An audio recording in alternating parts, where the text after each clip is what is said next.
golden sun and repping for the 3 stars. Look at us, to the top, no ifs, no buts. Winning any game para to sa PINAS. Di mo matitinag aming boses sa new level. Nasa kalye man o mobile, you know I become a legend. Listen, open fire, we unite, we winners. But with pressure, like diamonds are made of. Switching lane na parang gera, HP racing may reseta. But kakatang buhat ni Hilda, full dome SS parang Laila. Susundan ko man ang wakas, kasama pataas, tagumpay natin to dahil tayo'y malakas para sa Pinas. Nasa amin ang alas, hindi to atas. Kinikilala sa taas kasi kami ang malakas para sa Pinas. Nasa amin ang alas, hindi to atas. Kinikilala sa taas, ganito kami sa Pinas.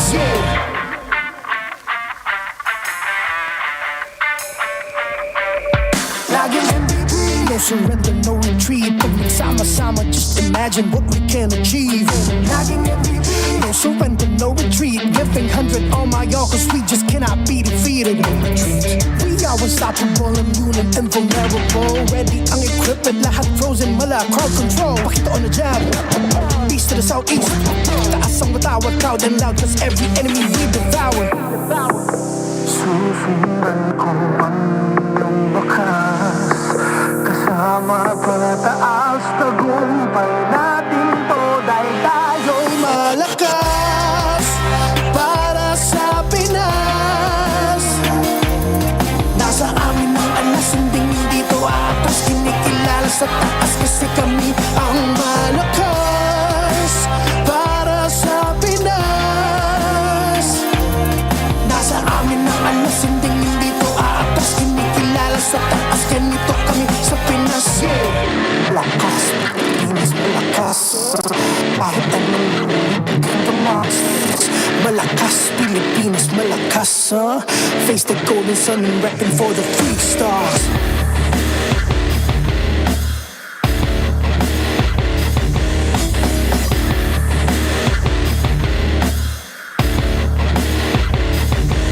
Ang lakas ng Pinas, reunite, we the stars. Ang lakas ng Pinas, reunite, we the stars. Ang lakas ng Pinas, reunite, we the stars. Ang lakas ng Pinas, we the stars.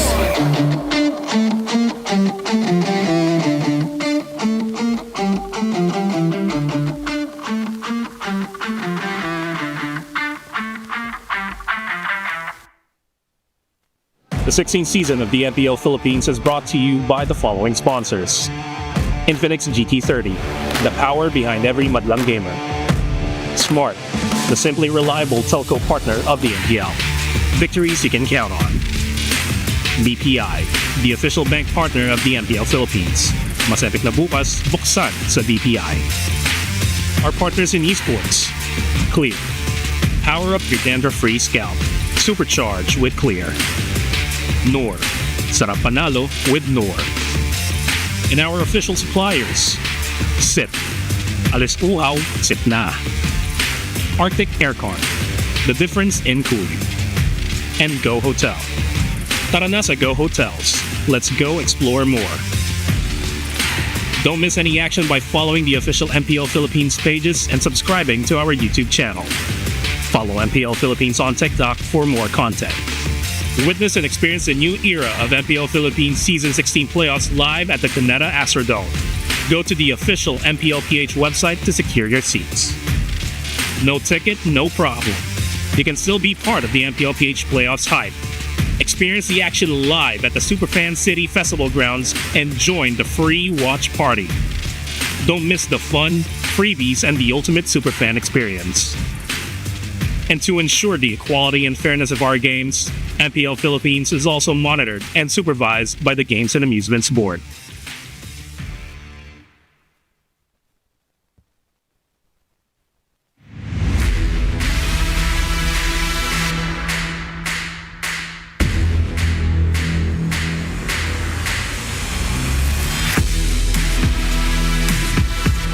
At ito ang pagkakataon, Champions Arena, unang laban.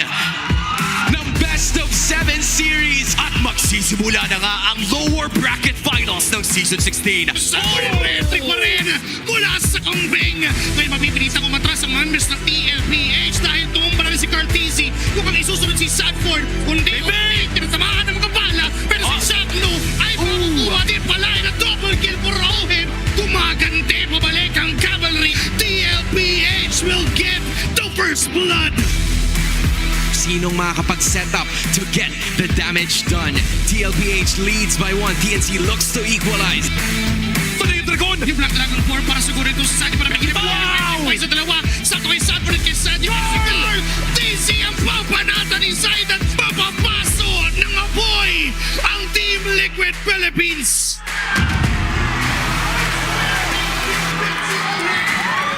Pick up. Wow!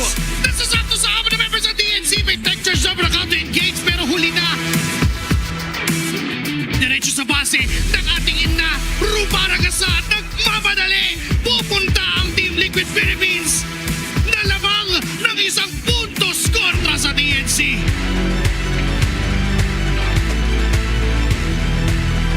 At dito na nga natin malalaman kung match point na ba para sa Team Liquid Philippines o makakapawi pa ba ang Phoenix Army ng TNC Pro Team. Welcome to game number 4 ng ating finals of the lower bracket. Nancy at kuwan ng diretso mga members ng TNC unti-unti. From Lassie, getting away with the present. Shutdown and a triple. Pero si Chango ang unang napala. Very guilty. Ay tutumba na rin. 3 men down from the Phoenix Army. Nandyan si Trimar at si Zaida para subukan ng pigilan pa ang pagkagasa. Pero sabi ng Team Liquid Philippines, isa na lang. Para sa TNC Pro Team, they do not want this to be over. This is their best finish mula pa nung Season 9 and they don't want it to end like this. Ito na yung counter-engage. Kung di nila nakuha yun, susubok sila kayong lumaban. Tumitil ng mga buhay. Tuloy-tuloy pa rin mga boy at ubos ang mga kabalyero ng TLPH. Pinipigilan ng apoy. Napapasok na dadarang ang Team Liquid Philippines. May minions sila nakapasok. Pero teka lang, ginagawa lahat ni Zaida. Sa palatala! Kaya tuloy ang marcha papuntang Grand Finals, papuntang Jakarta. The Golden Stampede is still on!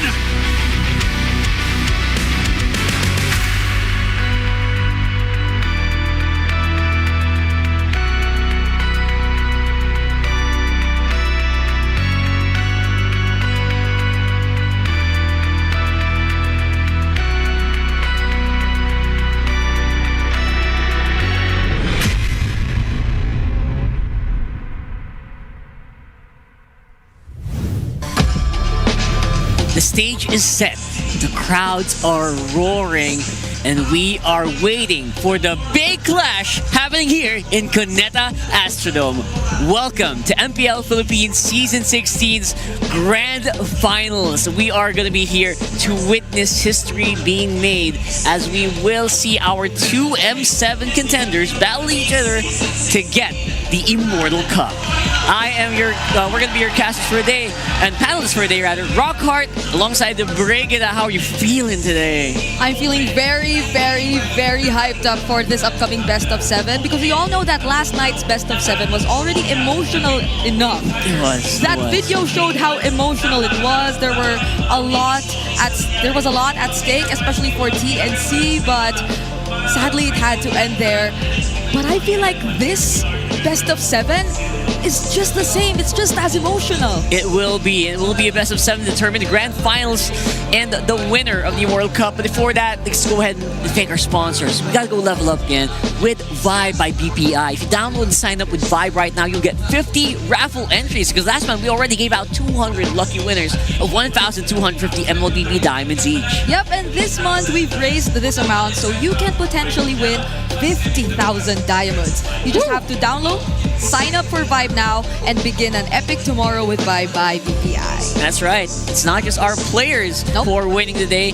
It's going to be you guys as well. So go ahead and join us and load on Vibe. And of course, don't forget, we're also using the ultimate gaming sim here. It's Smart eSIM. More data, more GG. Experience the winning power of Smart's Unli 5G. Enjoy it with Smart's digital prepaid eSIM. Smart, the simply reliable telco partner of the MPL. Victories you can count on. And I personally have gotten a lot of victories with the Smart That's 5G experience. Of course, this tournament is monitored and supervised by the Games and Amusements Board. Woo! All right, so we always have to do that. It feels like it feels electrifying here. When the crowd walked in, Yes. it was dead silent. Everyone was waiting for our players. They want to see how our players feel. How are they looking after that really emotional fight yesterday, the best of 7 TNC versus TLPH. You could definitely say that for the Cavalry, who are already here in the arena, and I think a lot of them are actually present already because we're quite packed, and it's a bit too early to say that compared to the previous days, but this is the matchup that we'll be seeing for the grand finals. TLPH have accomplished their, well, you can't even maybe call it a lower bracket run because they didn't start in the beginning of the lower bracket. It's a visit to the lower bracket. Yeah, but they're the ones who dropped down to the lower bracket. So technically, this is going to be a rematch because the last time they saw each other was 2 days ago. Just right. 2 days ago. And that last one, as you can see right there, was pretty brutal as well.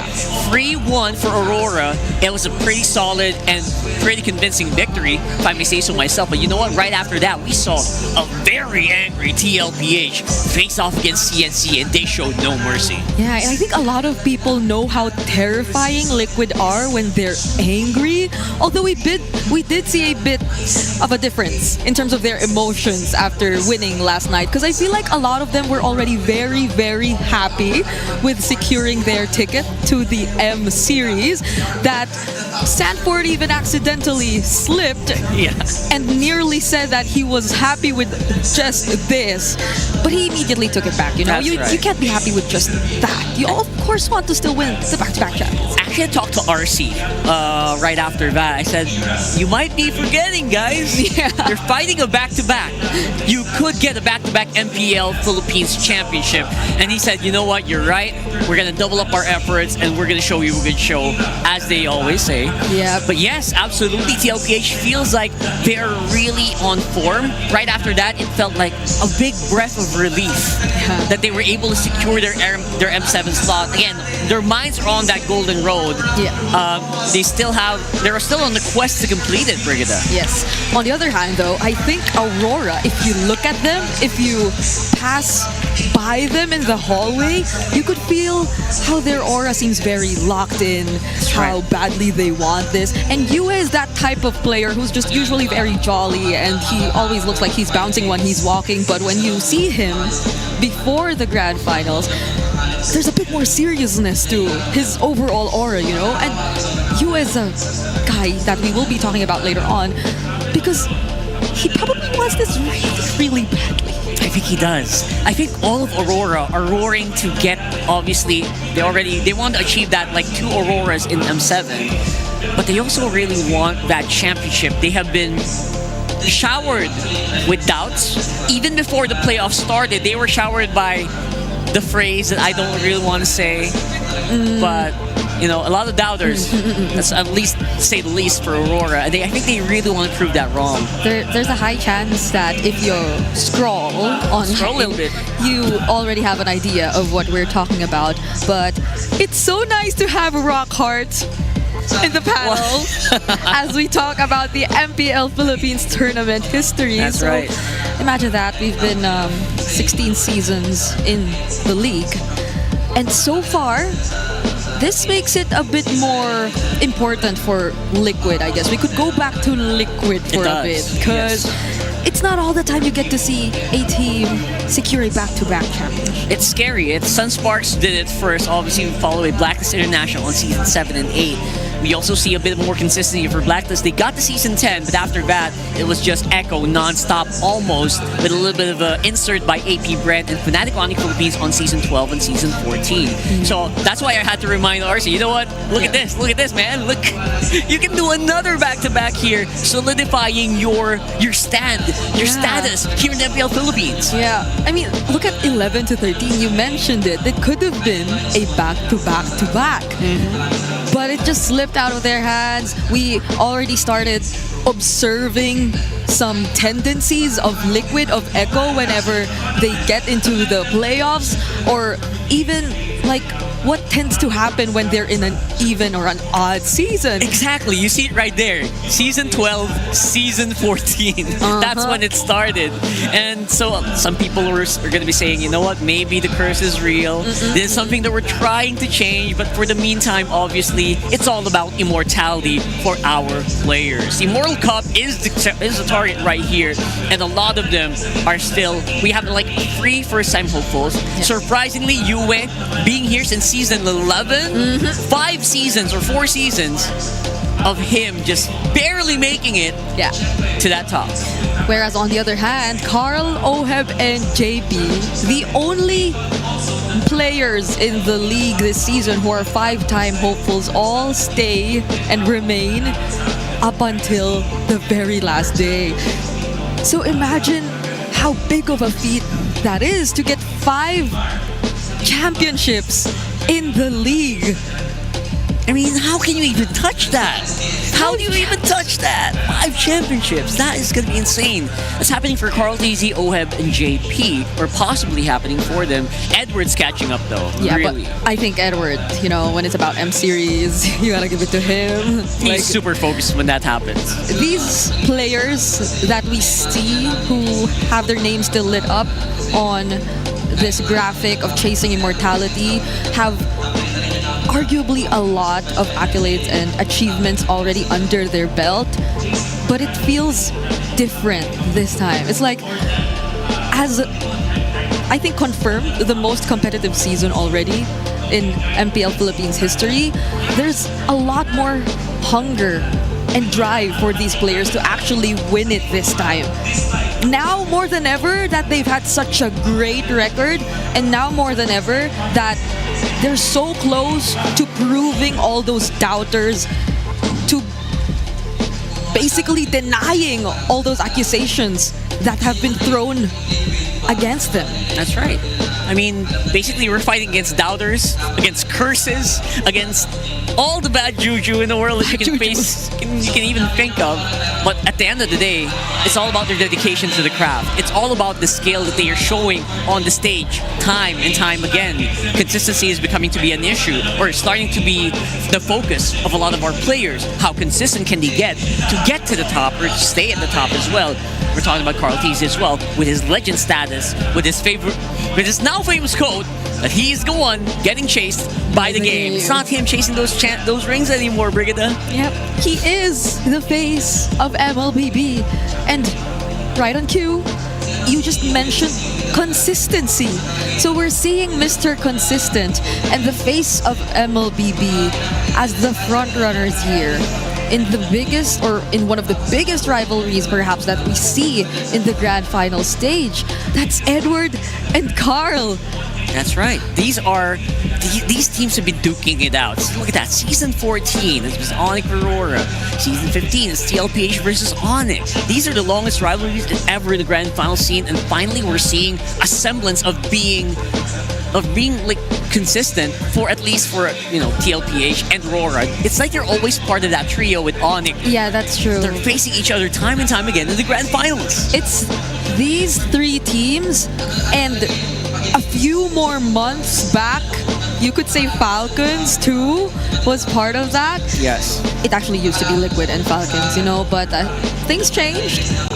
They nearly got there, and if you missed it, it was very unfortunate that Liquid and Falcons actually had to go against each other in the first day of the playoffs, which are, again, eliminations. It was an elimination game right off the bat in play-in, so that was really tough to watch. Obviously, that was the last clash of the Titans. They used to be the Titans. At least for now. For now.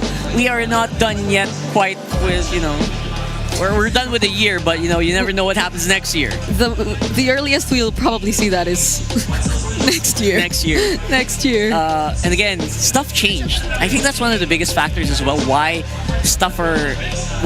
the big shift in power is as well their adaptability, the team's adaptability to stuff that's being thrown at them, specifically in the patch. Yeah, I agree. I think we got to observe certain teams who have clearly struggled to some extent to adjust. It may not be entirely in terms of hero pool, but even in terms of drafting and the priorities that they have when once they head into a game against teams who are a bit more flexible, versatile. And I probably could mention Onyx as an example. There seems to be a bit of confusion still as to how they are going to fully grasp the patch and how are they making it fit into their playstyle. Yep. But Aurora, Liquid, TNC, especially because of Benny Cutie, right? They've adjusted so much. They've completely adapted and committed to the meta of having the option to go fighter, the option to go marksman.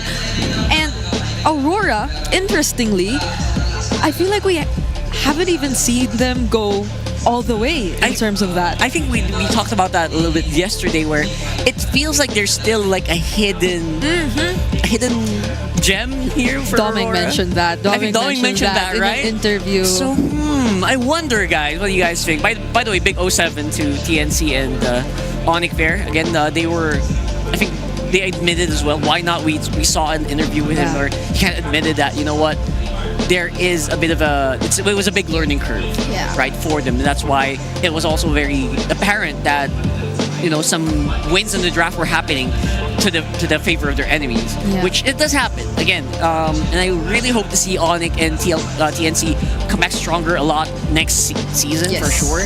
But again, we will not be seeing them in M7. That's one of the biggest storylines from yesterday. There will be no defending champion for M7 this year. Yeah, and I feel like both teams heading into today's matchup are in such great condition. Like, I honestly wouldn't even feel threatened even if Aurora has to go through, let's say, flying clouds or things like that. I feel like they've prepared well enough for this, considering that they're also the only team who got a one-day rest before the grand final, since they did have an upper bracket run. For Liquid, though, they've been here for 5 days. They have been non-stop here for 5 days. The fans are super stonks. And speaking of Liquid, of course, they are going to be one of our representatives, by the way, in the upcoming SEA Games for MLBB. So that's really saying something. And I think we will be seeing them here on stage before the game starts. So big treat here. So let's go ahead and throw it over to the stage and see Team Liquid, our reps. Soon, the SEA Games will begin. And while our players are battling it and will be battling it here at the Champions Arena, they have also been preparing to represent our country in one of the biggest stages in esports. And we are proud to introduce our Southeast Asian Games representatives, our SEBO MLBB men's and women's team.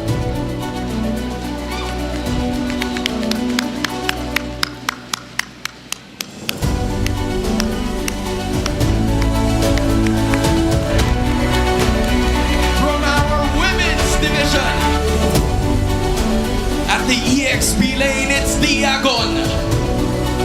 At the jungle, it's Alpuerto. At the mid lane, it's Amores. At the Rome is Perez. At the gold is Vivero and Cordova. And their coach, Coach Salman Macarambon.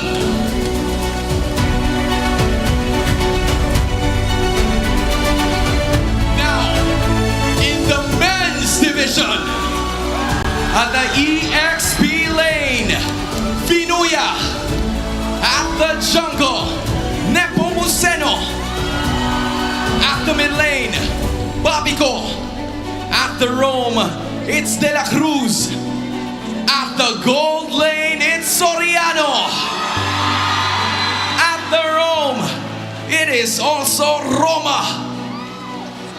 And their coach, Coach RC Cruz. We will surely stand by you and support you as you carry our flag to bring home the gold.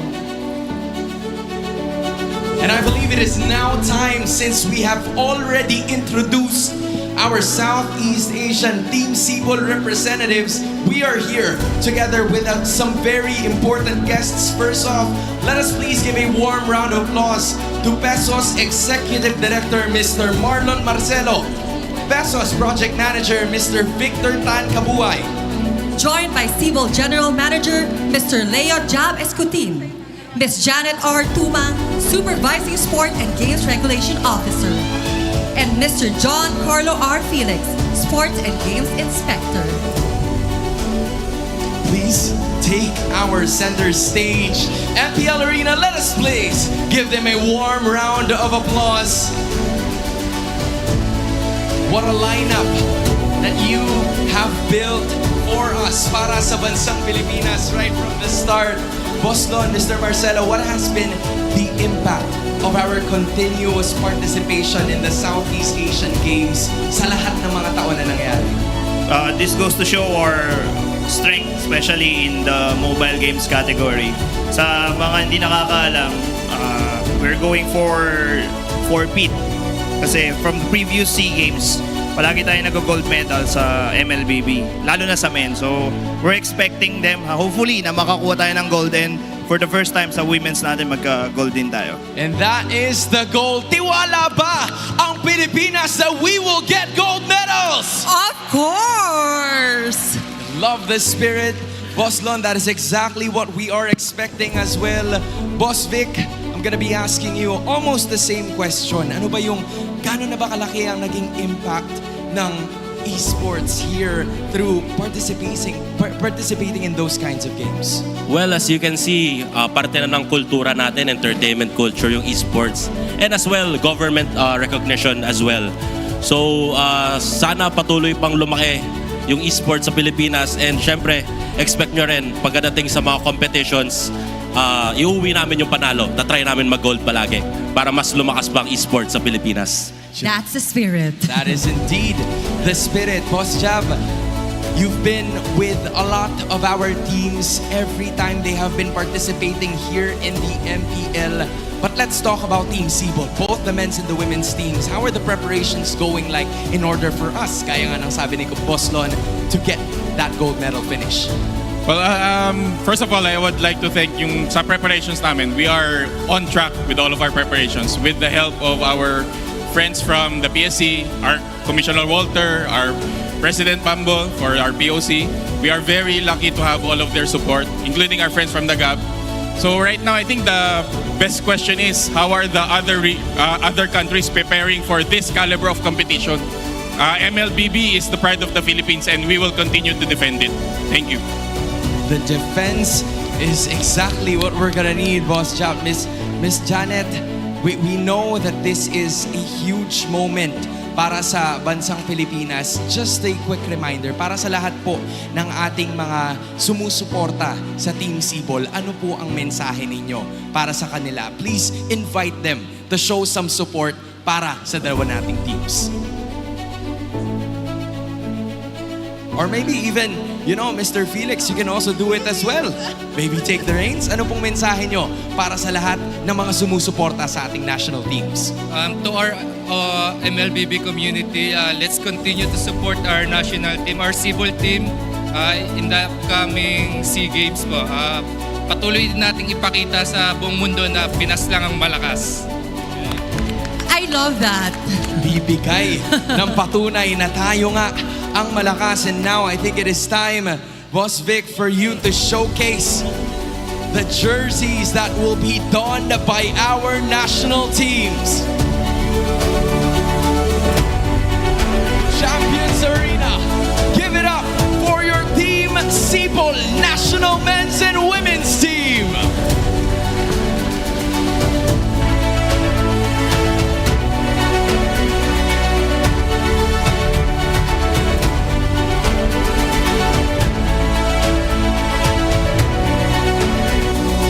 This is the pride of the Philippines, and I think it is now time for us to toss it back to our panel.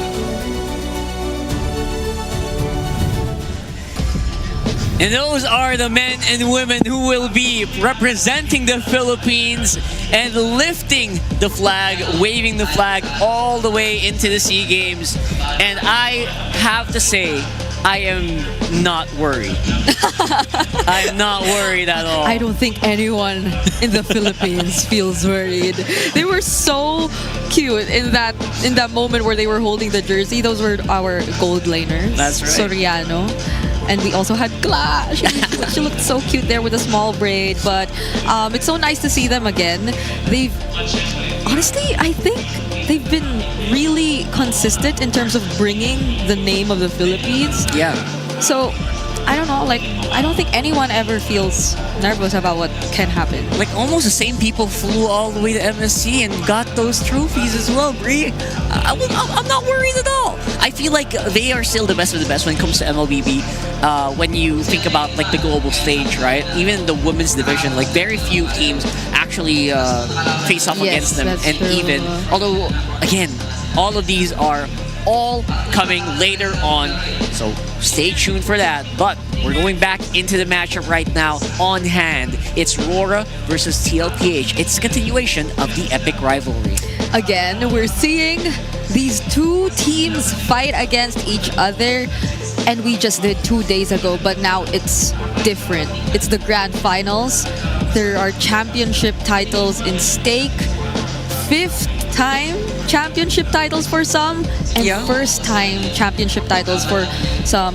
And I think you put more weight into it because a couple of players who are hoping to get their first title have already been in countless grand finals appearances.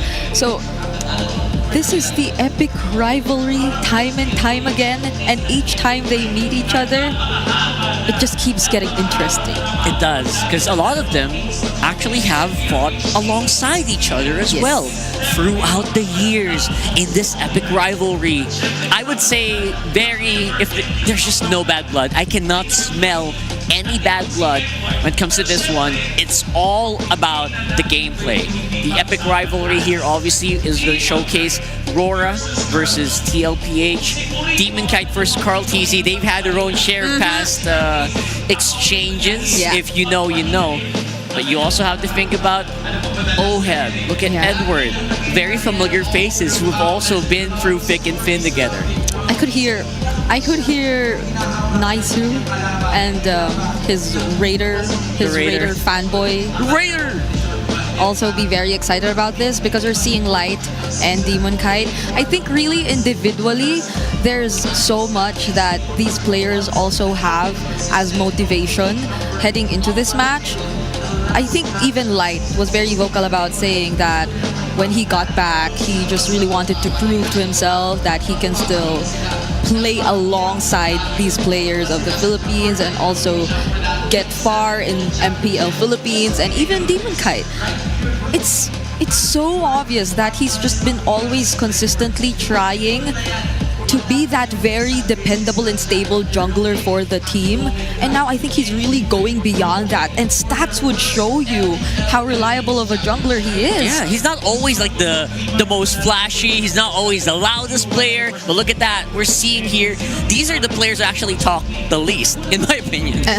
Save babies for Carl TZ. He has a very opinionated person. But look at that. Edward, Demon Kite, look at their wins. Their grand finals appearances already 7th for Edward. Man, how often do you see that?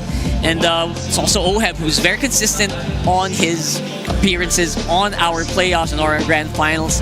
So much to talk about. JP has actually been, he has that thing going where when he appears in the playoffs or grand finals, it's almost 100% guaranteed he's in the very end. I was supposed to say, if you didn't notice, there were 2 people there who had undefeated grand finals appearance records.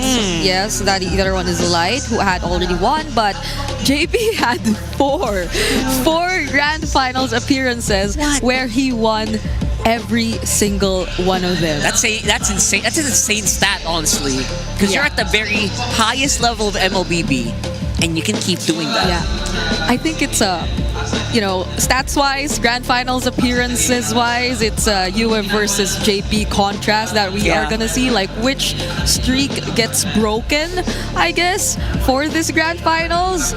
Because I'm pretty sure like every or almost everyone out there is rooting for Hewitt to finally get his.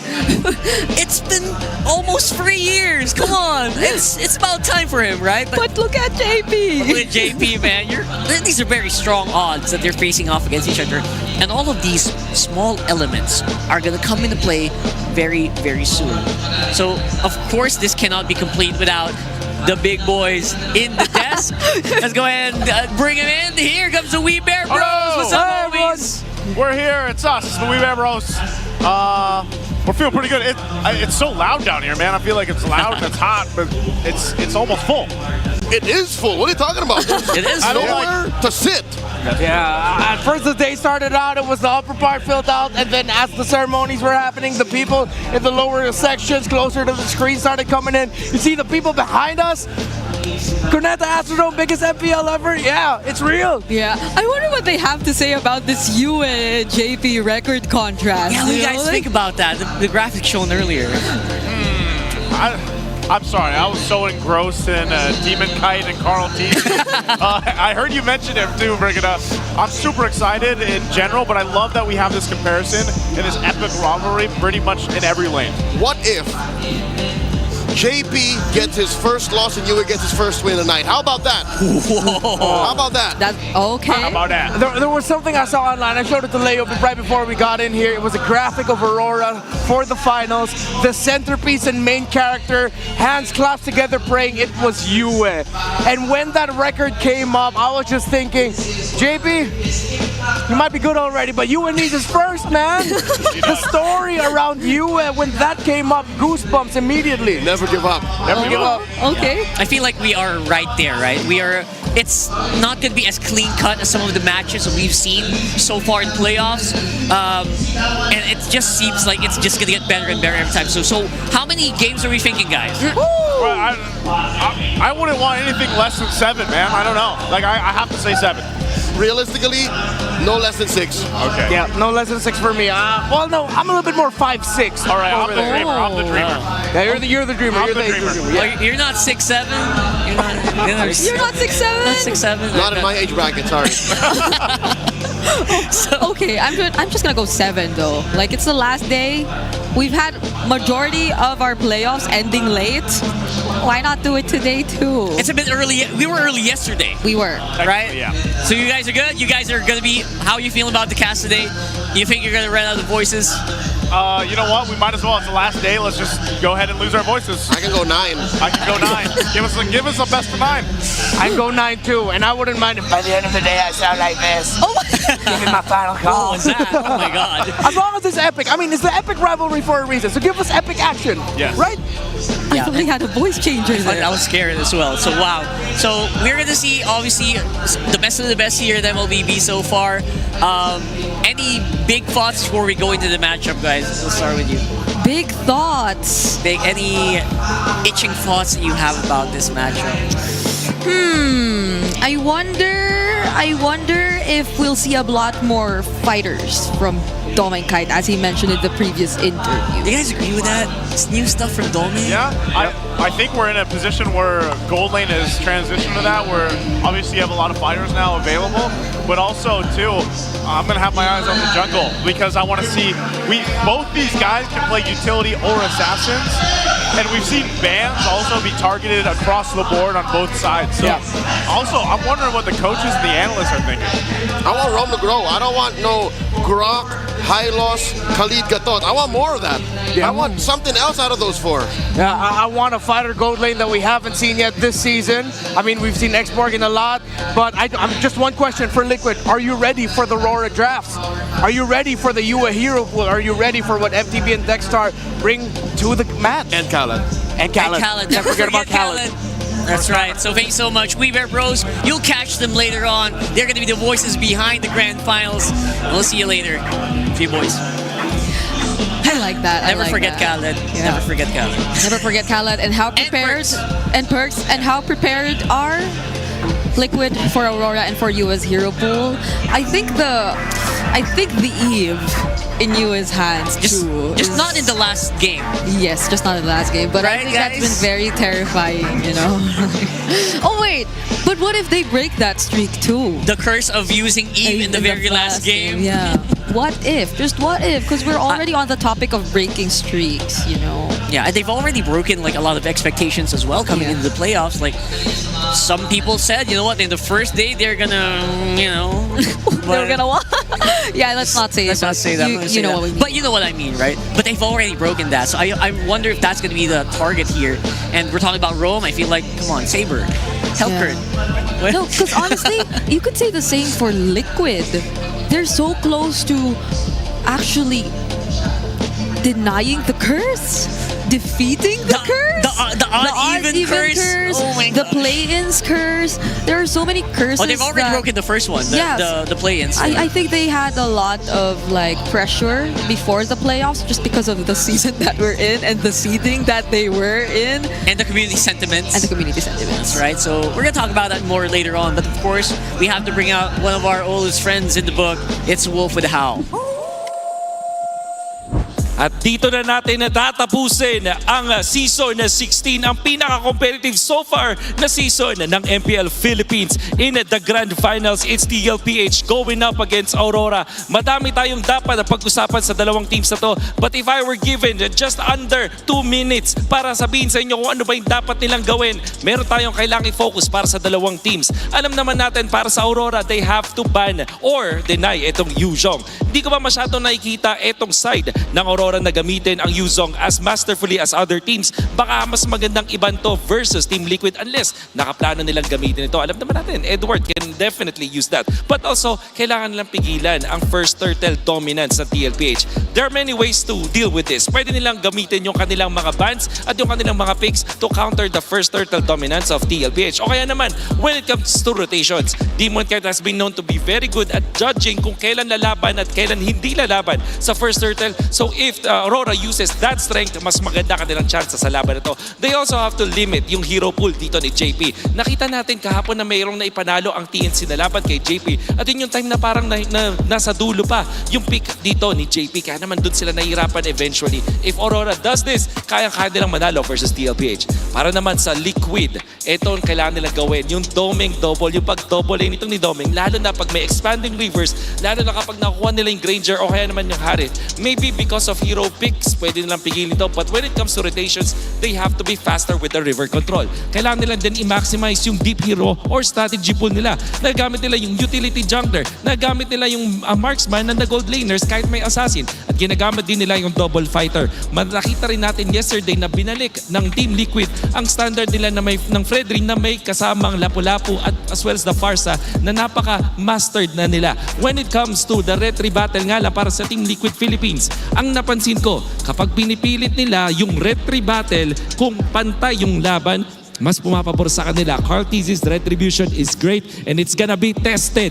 Laban dito kay Demon Kite in this matchup. At syempre, kung sakali naman na nasa kanila advantage, they can also blitz the Lord. Yan ang mga conditions para sa dalawang teams natin. Pero syempre, mas mahalagang mapanood na natin kung sino ang mananalo sa laban na to. Experience victory with the Infinix GT30 with GT Trigger and MLBB certified 120 FPS. Enjoy ultra smooth gameplay and outplay the rest. Sino ang makaka-outplay? Sino ang mas lalamang sa laban na to? Excited na ang lahat. Huwag na nating patagalin. Let's welcome our teams to the stage. It's RORA and Team Liquid Philippines.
magsawa ka na mag-isa.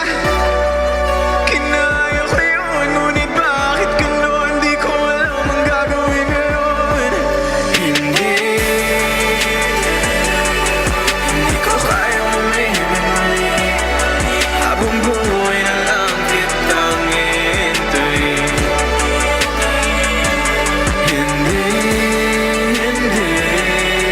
Hindi ko kaya mamibig muli. Habang buhay na lang kitang hintayin.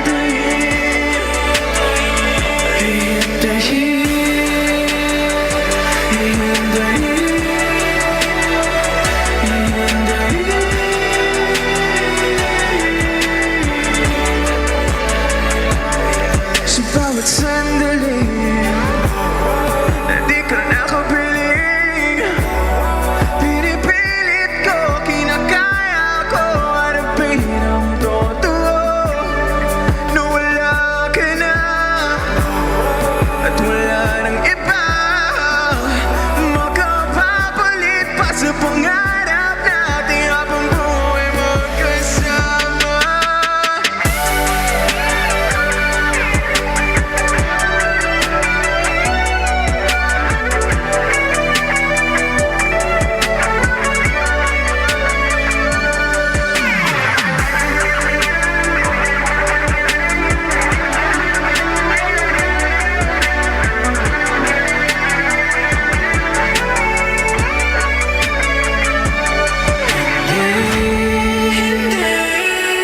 Hindi ko kaya mamibig mali. Habang buhay na lang kitang hintayin.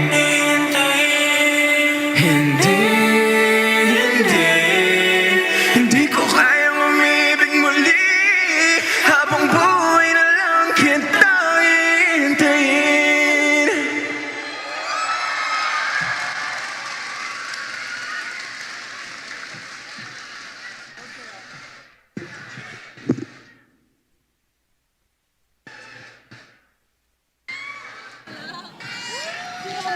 Magandang gabi sa inyong lahat!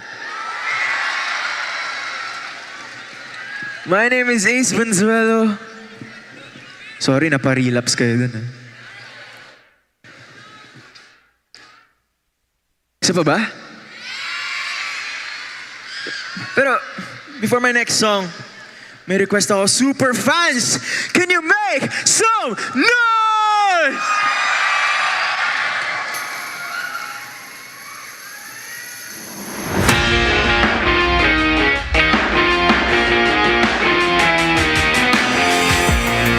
Kahit kailan di matitinag, tiwala ko sa'yo, tiwala ko na atin to. Kumpiyansa ko'y walang katulad, ipagdi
Hindi ko akalain na abot ko sa ganito.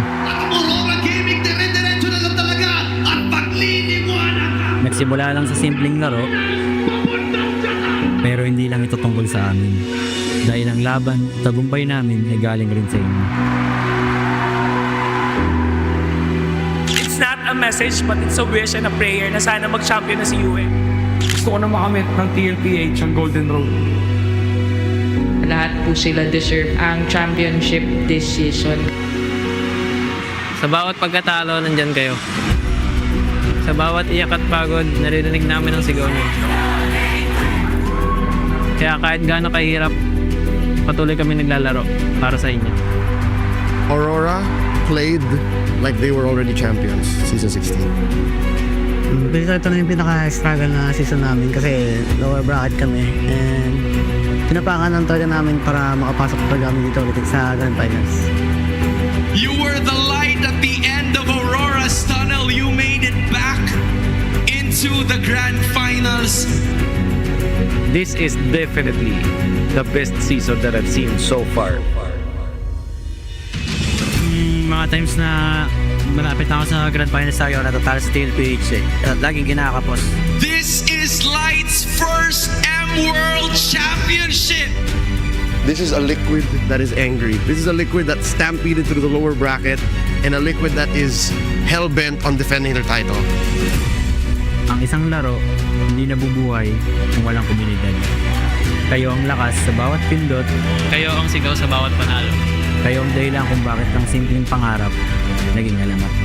Patuloy namin. Patuloy namin. Patuloy namin. Patuloy namin. Patuloy namin. Patuloy namin kayo sa support.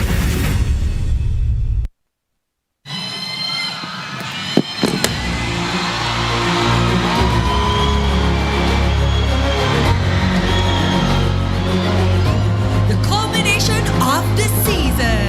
The coronation of a new champion.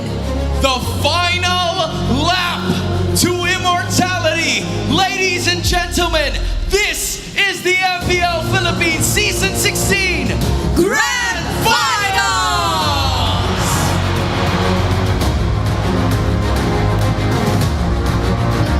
At the EXP lane, it's Edward versus Sanford!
Master the Basics.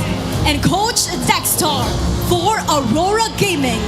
And it's Coach RC and Coach Tic Tac for Team Liquid Philippines. This is the conclusion of our epic rivalry. Aurora Gaming versus Team Liquid Philippines.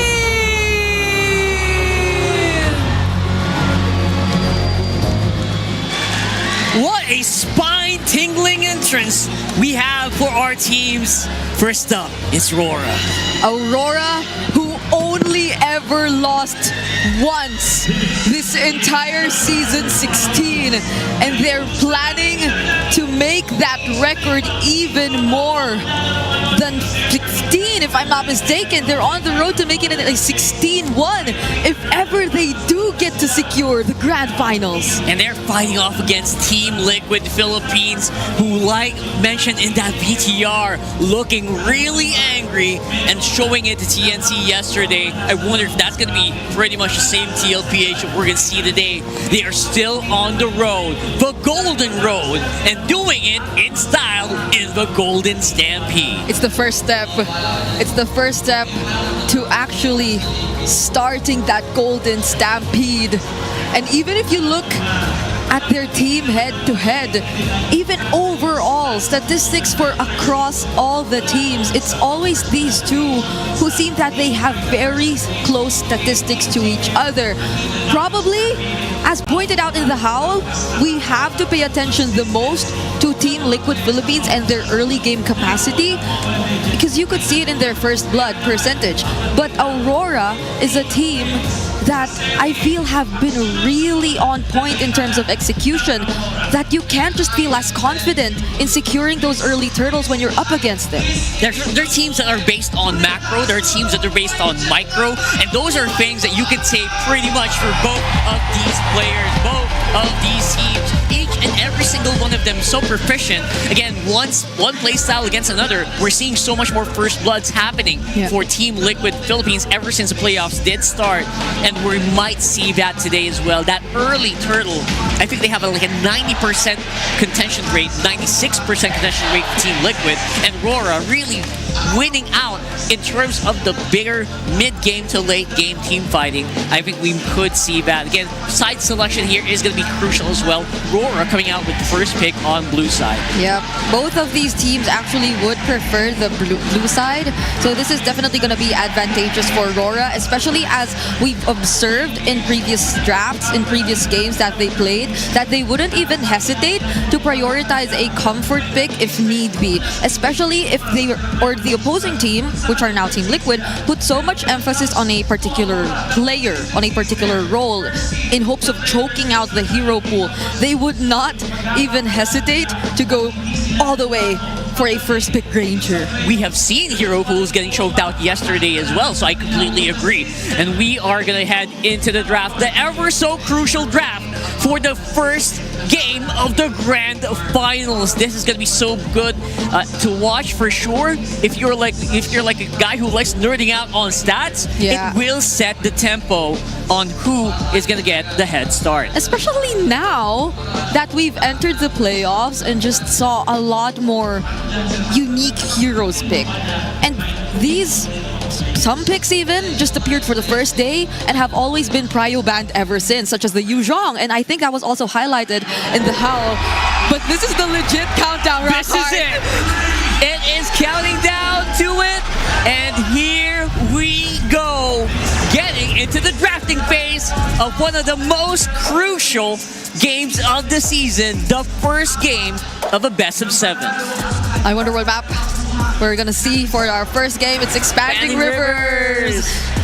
All the more do you have to pay attention for the Doming double, but I think we also have to look at what hero he actually gets to pick up first, because I think Aurora are slowly starting to change things up a bit too. never gonna be the Harith option for doming unless, right? Because I don't see it banned just yet. Unless it's like the very last phase of maybe Red 1 or sorry, Blue 3. We're not going to be sure quite yet. YSS is going to be out of the table here for Carl Easy. Been very happy to pick that up. So they actually opened the Harith, which was always denied of doming kite for the longest time. That's right. But things have changed. It feels like a trap, though. I think that's the reason why they're going to be so happy to do that. Yeah. At least banning out the Lancelot is pretty solid for both Demon Kite and Carl Teasy, but what are they thinking here? Yeah, because I don't think we even got to see the Harith first pick anymore in the previous No, absolutely days. not. But this is Aurora, which is why I'm really trying to look at what the option is going to be. But instead of that, there you go. They go for the Fredrin first pick. Which and now there it is, right? It's crazy. Now it's the Harith who is going over the TLPH, who seems to be very happy to take that very quickly, right? It didn't even take a few seconds. They locked it in right away. Yeah. But we're talking about that Fredrin, Brigida. We talked about how crucial that Fredrin is, especially for players like Carl Teasy. Yeah, the CC is also still open. If Aurora wants to consider that, it's gonna work well, especially against the Gatot Kacha. I cannot recall the amount of times I've seen a curtain call just stop an AOG from landing where it wants to land. So that could be a potential pickup for Aurora as we look at the first phase. Oh, but they go Lapu. No CC. Immediately. No CC here today, Brigid. I for some reason, it's open up until the very end. I feel like Sanford will be happy to take that. Would he actually pick the CC here? I don't know. It feels like a trap. Again, it's starting the mind games are starting to be very apparent here. At least there will not be any threat of, let's say, an X board coming in, because you already see what the gold lane of Aurora is, and even the EXP laner is already revealed to us here in the draft. So they're just gonna go very tanky, and this is gonna be jungler, right? That's gonna be jungle, yes. 100. I feel like it's 100%. Because yesterday there was a Gatot in the EXP, but I doubt that's gonna be the case for this matchup if you're up against the Lapu Lapu. It might be a bit too slow if you go on XP Gatot, so that's my theory here. You want to be able to give that to JP, have some sense of control. JP has also been using the Gatot Kacha to block a lot of the bullets from Grangers. We've seen that yesterday, and I think we will see that here today as well. Even when they were up against the likes of a Novaria, he's just gonna be very... speaking of... they take out the Novaria immediately, but he's been very efficient, even prioritizing Twilight Armor just to make sure that he gets to tank everything for his team, and JP is really very comfortable with the Gatot Kacha, which I like, and that we're seeing right now in Liquid's lineup, but they might go heavy on the mid lane bans. You could see the Novaria already being taken out. I'm wondering if the Eve could be the next consideration if you're Liquid, because the Fredrin Eve too looks like a terrifying combo if you look at it. I love the Eve, the thought of the Eve making an appearance here, but at the same time, we're noticing something that's not panned out here. Where's the Kimmy? Where is the Kimmy here? Where's it going to slot in? So usually that has been on the first docket here for a lot of our games. Yeah, that's true. So the Kimmy, the Eve could be options here for Aurora, but for their last bans here, they still took out the CC. They might be limiting the Alice is still there? That's true. The Alice is still there, somewhere lurking with that gleam. I think he's going to gleam in right in our faces anytime soon. But yeah, I feel like you also, I guess you don't want to think about the Kimmy too much, because maybe it'll have a hard time against the Baksha because of the passive, right? Not to mention if they build up a blade armor. Yes, that's so true. yeah, so we're looking for XP laners as well. What? Benedetta, that's big indeed. I did not expect that. I did not expect that ban too. Oh, now they get their name. Never mind, Rock. They take it away. We thought EUA would pick it up, but no, it is going to be TLPH. They took the Harith and the Eve. That's very solid magic damage. Amazing.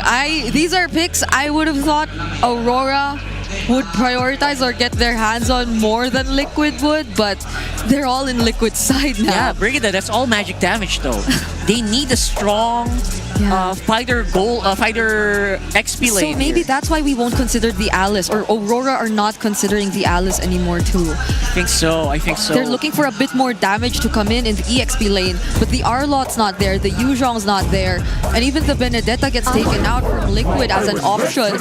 And Aurora finish up their draft with a Farsa Franco combination. Well, okay. They warned us yesterday that the new stuff was going to come out. Here comes the Franco. I think that's the first Franco of the playoffs so far. And the Yue back on the Farsa. And now on that last pick, we talked about some good physical damage. Yeah. It's not what I was thinking. It's the Terizla. Yeah, it is physical damage, but it's not like the big damage. It's not the same as the Yuzhongs, as the Arlots. It's not big damn. But it adds up to the crowd control, to the layer of surprise that we can see from them. I mean, the real world AOG. Yeah, the amount of catch. That's a lot of catch. That's right a lot here. already. So we'll see. We are loading up into the map, ladies and gentlemen, for the first game of this best of 7. It is going to be one for the books. Let's throw it over to our esteemed TriCast, the We Bear Bros. Rock hard, Brigida, thank you so much. An amazing pre-show, an amazing opening, and it's electrifying here in the MPL Filipino Arena. It's Season 16's Grand Finals. It is us, the We Bear Bros, Nice, Leo, and Redmar, to take you guys through, hopefully, 7 games. 7-game Grand Finals, and we're in for a surprise. Light gets his Franco back. Liquid did everything they could to deny Yue heroes in the second phase of the banning by taking away Sicilian and Ovaria, but he still ends up with a really great pick in the Farsa. Franco and Farsa together in the center of the map, but we're starting to see here again, with more Eves, we're getting reminded why Eves is such a nuisance now in this current metagame. Once she starts getting cooldown items on her, bro, she's gonna deal damage really quickly. In terms of the emblems, nothing too crazy, still pretty much run-of-the-mill. The reputation on Light's Franco rings true even in Season 16. Undefeated going into this game. So you know that even if the drafts kind of regressed to a pre-Project Next status, everything that we've learned through the playoffs rings true. It's really interesting to have this specific draft for Game 1.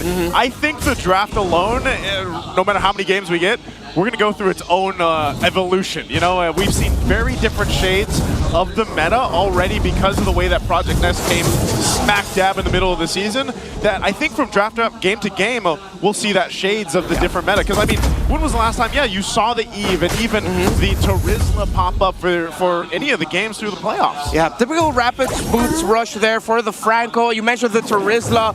Team Liquid Philippines just decided to build a wall of beefy bodies because they know that RORA loves to play a very tight formation, especially around Yue, having an artillery mage and then Dominkite having a Granger as well. So Liquid is going to look to stampede. If not in terms of the rotations, then in terms of just winning the team fights through sheer brute force. You'll have to watch Sanford and Edwards' timings here and which team can help which EXP laner better. Turtle now at half health. Carl TZ rolling Demon Kite out of that pit. RWM the answer. Sanji catches a good amount of salvos. Sanford draws first blood on Demon Kite. Turtle gets reset. Yue chasing Sanji. A shield on this Eve. Not gonna save him from Yue.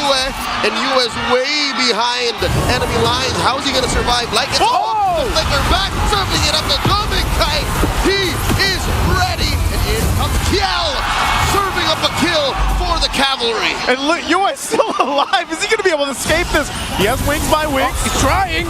Yue? No way. Very low. No one gets it. He survives. A big over-committal there by TLPH. RORA will get this turtle. Okay. They talk about a fight for the first objective of the game. And they went back and forth. They traded for kills, but ultimately that objective goes in the hands of Demon Kite. And so they get that. Again, they're holding on to this very minor lead for TLPH. You saw the stats there, by the way. The win rate between a classic gold lane matchup that we see in terms of the heroes. The Granger versus the Harith. Interestingly enough, that TLPH got that Harith too, because we all know, we've been talking about all season, Dominkite is probably the best Harith in the season. Oh yeah. Definitely the best record best performance, rarely loses lane. Now he has his hands on a Granger who decided to rush a Hunter Strike. Nothing too greedy, not going for the Sky Piercer rush. Of course, he's going to be second building that, but a different flavor. AOG coming in. Daddy JP. Someone forced by OHEF. Light in the middle of it all. Real world manipulation. The answer. Keep it. The homecoming hero down. Light bites it. Great use of the real world manipulation. No more Zaman Force here. Here comes the clap back by RORA. Then an airstrike coming through. Several salvos caught in by the patriarch of the Cavalry. No dice. They did get the revitalization down from JP. Part of this too. Hold on. XP laner is going to be duking it out. Sanford should be able to get away. Edward really stretching the limits of the body of Smith at level 6. Both XP laners just back off. Yeah, and you see there, one of the secret matchups that you can pair up against a Lapu Lapu, if you have a good team building around it, pick up the Turizla. Yes, initially, once you bring out the Raging Slashes through the Bravest Fighter, once that's gone, the damage of the Turizla actually just sort of evens out the battle. So it's a bit of a dead lane. We're waiting to see which team's going to be rotating towards the EXP lane more. But I think they're going to be okay with just leaving it as it is because both of them can manage well. They're just looking to outplay in terms of the objectives. Hopefully Team Liquid Philippines doesn't do the same thing that they did in the previous fight, which was take the fight right at the very edge of the RWM. What a hook! JP standing his ground. He knows that there's very little follow-through. All right, Hook's going to land here. They're in position. We got to watch out where Sanji decides to set up this RWM, but they're just going to blitz the turtle. Liquid denying rollout response. An AOG called back. Bang! They will have to wait, and oh my god, the damage from Liquid! Edward and Demon Kite gone immediately. You just got dudes jumping all over the place. The Cavalry has evolved. They have wings. Big, beefy boys slapping meat. That's it. That's what we're talking about. Just brute force, throw bodies, burst damage, play around the RWM, and it looks like Aurora aren't completely ready for this type of Liquid lineup. They're used to having Sanford a little bit more, like a lot of technicalities with his EXP laners. This time, it's simple. Flicker and use the penalty zone. It's a Tale as Old as Time. Fundamental MOBA tactics. Dive comp versus poke comp. The poke isn't ready yet, so Liquid take advantage. Yeah, actually you said the best. The poke isn't ready yet, but when things even out, that's when Liquid need to slow things down just a little bit, because if they're not careful, Aurora have a fantastic counter-punish lineup once they have their items locked in for the Farsa and the Granger. Hell, we're already starting to see teases of it. The fights of Liquid are getting expensive. They have to commit a lot to get a big win. It's interesting how it's happening too, because it's a different kind of pressure from TLPH because of the fact that they have a penalty zone paired up with a Flicker, and then you have JP jumping in as well with the AOG. So for RORA, I'm trying to adjust to this, trying to go ahead and not, because you have to think about how much ground can be covered by that for TLPH. That's the problem that RORA has to deal with. So I'm almost thinking best thing they can do is if they're able to get a pick off from Light, take out at least one member from TLPH. That should give them some of the advantage. I think the hard part too is for Yue and Dominkite to actually utilize the space they have. Oh no. All right, that's 2-on-1. Sanford eating quite a bit from this duel from Aurora. Edward and Yue lay down a smackdown on 40, sending him home. Okay, Team Liquid Philippines need to find position again for this turtle. It looks like it'll be an advantage for them, but Aurora, they are healthy enough to fight into this. Waiting for the feathered airstrike of the Farsa to come back. Dominkite now has a Sky Piercer, so Liquid has to be careful because a big turn by Aurora will hurt. Okay, they're going to start up half health on this last turtle of the game. Demon Kite and Carl facing off. There they go. Edward into 4. JP intersecting Demon Kite. Can Edward get out of here? Feathered airstrike. Do it. Backing off. Summon force by OHEF. Edward already down. Demon Kite follows quickly. Aurora can't find nothing. JP with the zone. Perfectly timed so that Demon Kite wouldn't even get in range. He didn't get to use the retribution there. Carl Daisy, very easy for him despite the entry for Edward. Again, this is why we wanted to point out the importance of the timing of the entry between the two EXP laners. But there's also a Gatotkacho for the side of Liquid. Liquid walked away with so much. They took the turtle, went to threat mid. Carl Daisy drives by Grand Theft Orange. 4,000 gold up. This is looking like a stampede. All of it's distributed pretty much evenly across the lane too. Except for that gold lane, man. The gold lane difference right now, I think, is really playing into the stats that we mentioned earlier with the Harith versus Granger combo. And I would say, even when you see those fights break out, it's amazing because we don't see the Terizla that much. Yeah. You kind of forget how much damage he can take, especially with the passive that he has, that Body of Smith. He's able to go ahead and just take a ton of this damage, set things up for TLPH, and then that gives the free reign for Oheb and the likes to go ahead and solidify that team fight, especially around the RWM. Look at this, they're going to push him off the turret. Demon Kite got 4 on him. 7 forced by Oheb, the bite down, the hook. Oheb only takes him down. It's a 2-man trade, 1-for-1. JP for DK. Light forced to use the freeze, and he still gets caught by Sanji. 2-for-1. Liquid wins it. Oh my goodness, Team Liquid Philippines are still going for Domeng? Wait, whoa. Domeng finds the Unite, and Domeng back it off. Still alive, Edward buying time for his gold laner. Not so sure if Edward's ready for this.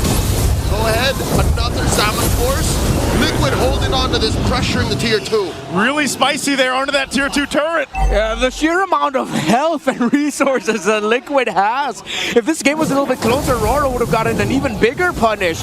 But good thing they were able to balance things out with the light hook and flicker plus the bite. But Liquid are still sticking to their main idea, their main strategy. Play for the Harith, play around the Harith. And this time what they're doing much better now compared to their previous series up against Aurora earlier this playoffs was that they're marking the other points of entry. There's always at least 1 or 2 members of Team Liquid Philippines off to the side while the 3-man main fight is happening with the other members of Aurora. And that's the problem here. Light, he's trying to land these hooks, but even if you pull someone, it's not a guaranteed kill. It's still going to be used by JP. Lord's going to go for a little bit of a reset. Demon Kite's still up there with Carl. But look at the zoning. This is the potential we're talking about. JP's going to pop the revival. Lord's very low. Sanford on the 2. Carl secures. There's like by Yue. This is a good position for that ult, but there's not enough space for Aurora to take advantage of that. Liquid win. Lord for free. Again, Sanford and JP able to provide such a big front here.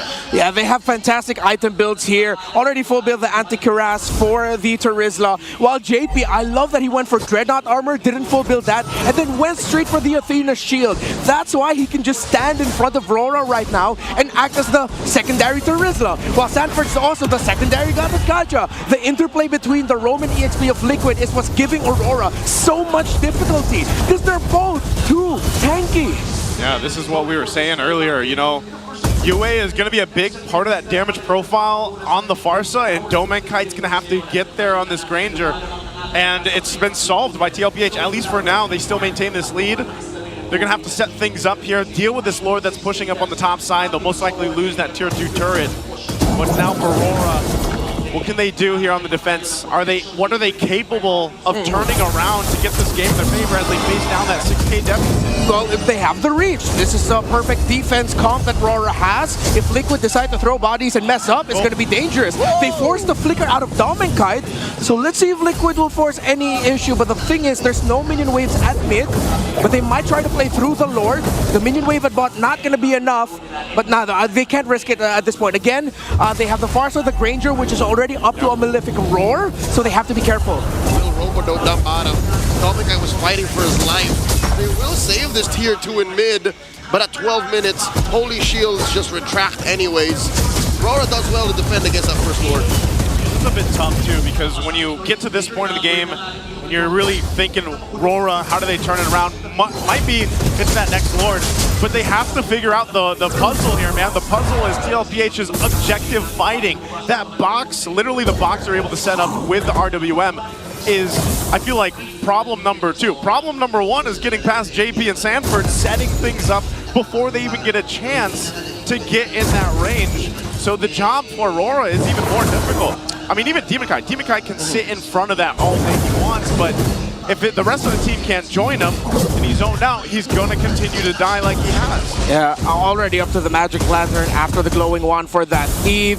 You see the Lapu Lapu and Fredrin both had to build Radiant Armors. I wouldn't be surprised if that will also be a Radiant Armor for Light later on, because right now, the magic damage brought out by the 3 heroes on the side of Liquid, the Eve, the Gatot, and the Harith, it's what's stopping Aurora from being able to fight comfortably. They played around the pick-off style roamer up against a roamer in the Gatot Gacha who can just stand, front, hold, use their Revitalize.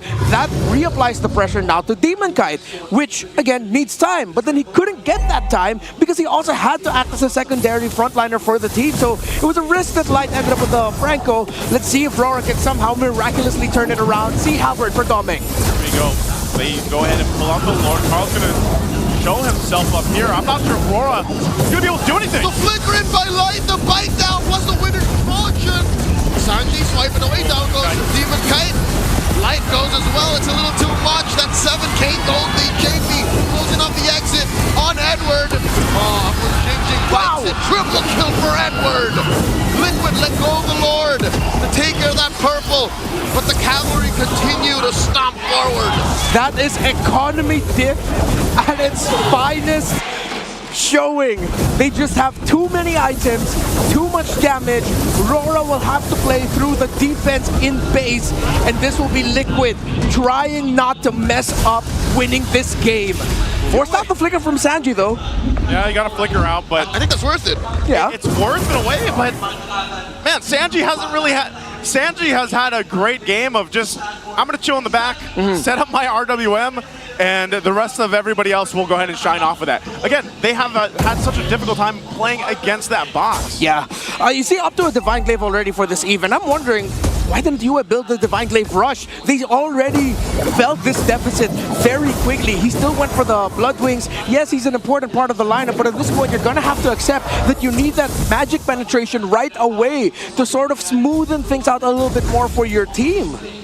Crazy thing about it, too, is Oheb's a big problem for RORA. They've had no answer to it, and he's just been able to go Zombie Force all over the place.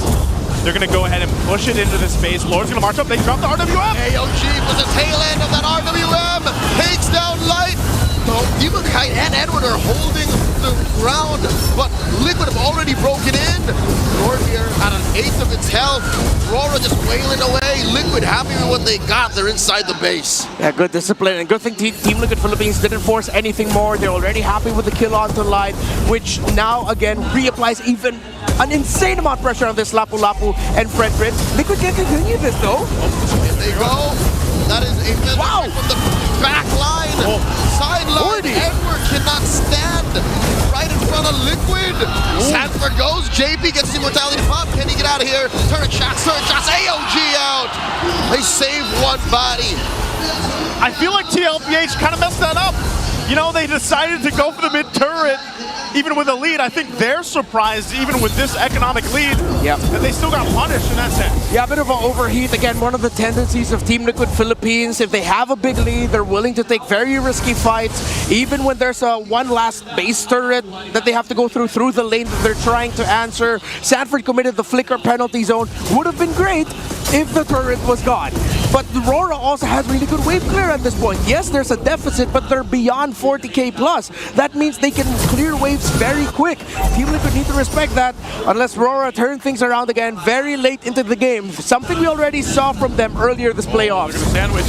Carl Teasy rolling out, catches one, the AOG, that JP, the flicker from Doming Kite, and of course a few salvos from Doming and you, and JP bites it.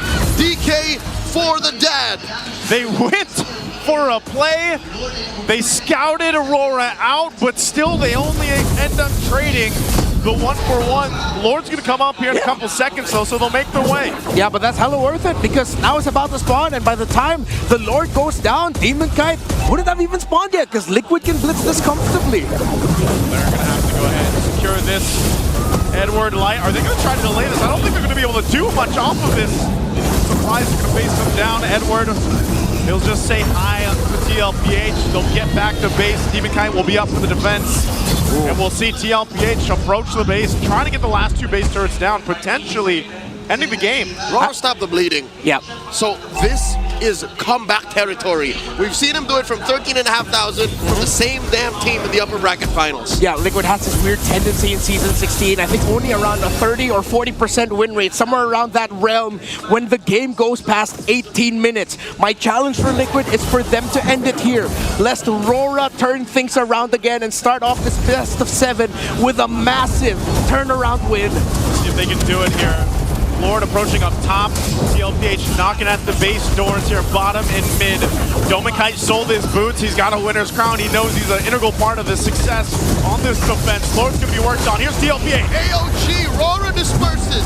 Lord now underneath turret range. RORA takes care of it. Liquid move on to that mid lane. Sanji with the real relation, the hook by Light. JP gets that turret down. Less damage coming in. Down goes Sanji. RORA collapse on the Liquid. Edward falls after he used that flicker. RORA still in it. RORA defends. We said that they have great clear, they have great high ground defense. They only lost Edward, but they stay in the game. Yeah, they're managing the minion waves very well. Every time Liquid want to get close to ending things, all of that just for one turret. So now they have to watch out for the fact that Domikite went for the Winter Crown. He can buy and sell Immortalities later on. Now there's a Divine Glaive and Magic Lantern for UA, which is why minion waves are getting cleared very fast alongside the fact that they have items already on this Granger. The Queen's Wings on that Lapu Lapu, they got that earlier, but the big item pickup, and which is why Liquid now have to be super careful, is that Demon Kite doesn't care if he's the first target. He already has the Guardian Helmet. He buys so much time every time. And looking at the KDAs on Edward and Demon Kite, hell, you can lump up Light in there too. It's diminishing returns. These heroes haven't gotten kills, so Liquid in turn are getting less economy on the clapback, and we're approaching a point where economy rarely matters anymore. Yeah, so they can just keep throwing bodies too. RORA have found a way to play Liquid's game. What it's going to come down to is the objective fight here, and again, we're looking to see if RORA can actually have the fight that they want. They've been leaning towards Light to go ahead and get the hook, you know, to make a play there. Yeah. But they might just have to full on decide that we got to go ahead and contest against TLPH for this next Lord coming up in less than 30. Yeah, I think the main line of communication now has to be San. It has to be Sanji and Sanford. When Sanji wants to drop down the real world manipulation, Sanford has to be ready to look for Yue. Because the reason why Sanji got taken out in the last siege was that he dropped down the RWM, initiated, but Yue was free to be able to help reach Sanji, and those extra feathered airstrikes and eventually the cleanup by RORA was what took him down. So the Terizla and the Eve have to talk together, work together, and sync their ultimates so that Sanji will be safe, and even if Edward dives him, there won't be a clapback from RORA. Oh, here we go. Lord's up. It's evolved. Post the 20-minute mark here. TLPH still maintaining the lead that they have. They'll grab the buffs, give it over to Oheb as he grabs the purple and then the orange. Oh, man. Look at the positioning here, too, for TLPH. They know they don't have to rush this. They can play with some of the advantage that they have. Yeah, sad sword for Domikite, and that's bad news for Team Liquid Philippines. That BOD already locked in for him. Yikes, Athena's shield readjustment there through the Winter Crown. RORA, they can contest this, and Liquid, hey, if they mess up, this is gonna hurt. Yeah, they're gonna go for this. Oh, in trouble, there's the hook! We'll go to JP. Light does not want to bite. And we see Edward backing off, not committing any ults just yet. Lord at an eighth of its health. Oh, Demon Kite's trying to get there, but he's trapped! Sanji with a real manipulation, swiping left, swiping right. Oh, Light, as Demon Kite goes down. The bite down by Light, canceled, and backing off. He uses Flicker, he goes down. Kiel gets another. 2 for none the trade. In comes Edward, holding the line. RORA does not like the situation they're in. Oh, Sanji bought the Immortality, JP as well. They juggle around, and now it's only 2 on the defense. No Lord taken, but they're already inside the base. Down goes Yue. There's minions for Liquid. The Cavalry start off strong. 1-0. JP found Domikite. The AOG, the taunt, it delayed the damage output of RORA just enough for Liquid and Oheb to pop off and win. A showcase of great skill here by both, but TLPH coming out stronger in game 1. And a phenomenal game for Oheb. 12-0-6, I think he was on the Harris. Let's throw it over to a panel to break it down. Okay. We got a game. That was very, very decisive from Team Liquid Philippines here. Looking so strong right off the bat. I think that was enough of a reminder of the Harris ban and why it has always been a ban for majority of the playoffs and the regular season too, after people have finally accepted the fact that you cannot let certain players get their hands on this hero. Exactly. But it's way more than that, Rocker. We saw just how well the hero synergies were for Liquid and this lineup. And who else did play the Harith in that game? Of course, your MVP is going to be Oheb for that Harith. Really insane movements. Again, 12-0-6. They tried to Radiant Armor their way through it, figured out, but it was just not enough. Especially in that last part where we thought Yue got to fly away to safety, but no! There was enough damage from a single... Was that a single vision that came in from Oheb just to take him down? And this guy felt as if he had no struggles whatsoever from the laning phase all the way to the team fights. It was just... Everything was on his terms. Like, if he wanted to use the Zaman Force, he had all the freedom to do so. He was never forced to use it just to get out, just to fight back defensively. And Liquid were so effective in ensuring that he was able to do his job. Yeah, overall, it feels like it's because of that super beefy front line, the big beefy boys, the big right beefy. in front of you. Look at the front. It's Carl Tizzy on the Baksha. It's Sanford on even Sanford's on a Trizzler, for Christ's sake. Yeah. With JP on the Gatot already. How do you go wrong with that front line? All you got to do is balance out your DPS from the back, and you should be golden. And that's exactly what we saw here being done by Oheb as well as Sanji. Yeah, I'm still not over that. The beefy big beefy boys. Thank you so much for that, Redmar Santa Cruz. We thank you so much for that beautiful line. Because that's exactly what we saw from Liquid. Every single time, Demon Kite even wanted to just walk up front, approach and actually scout the area, because I think he's the guy who does that best alongside Edward.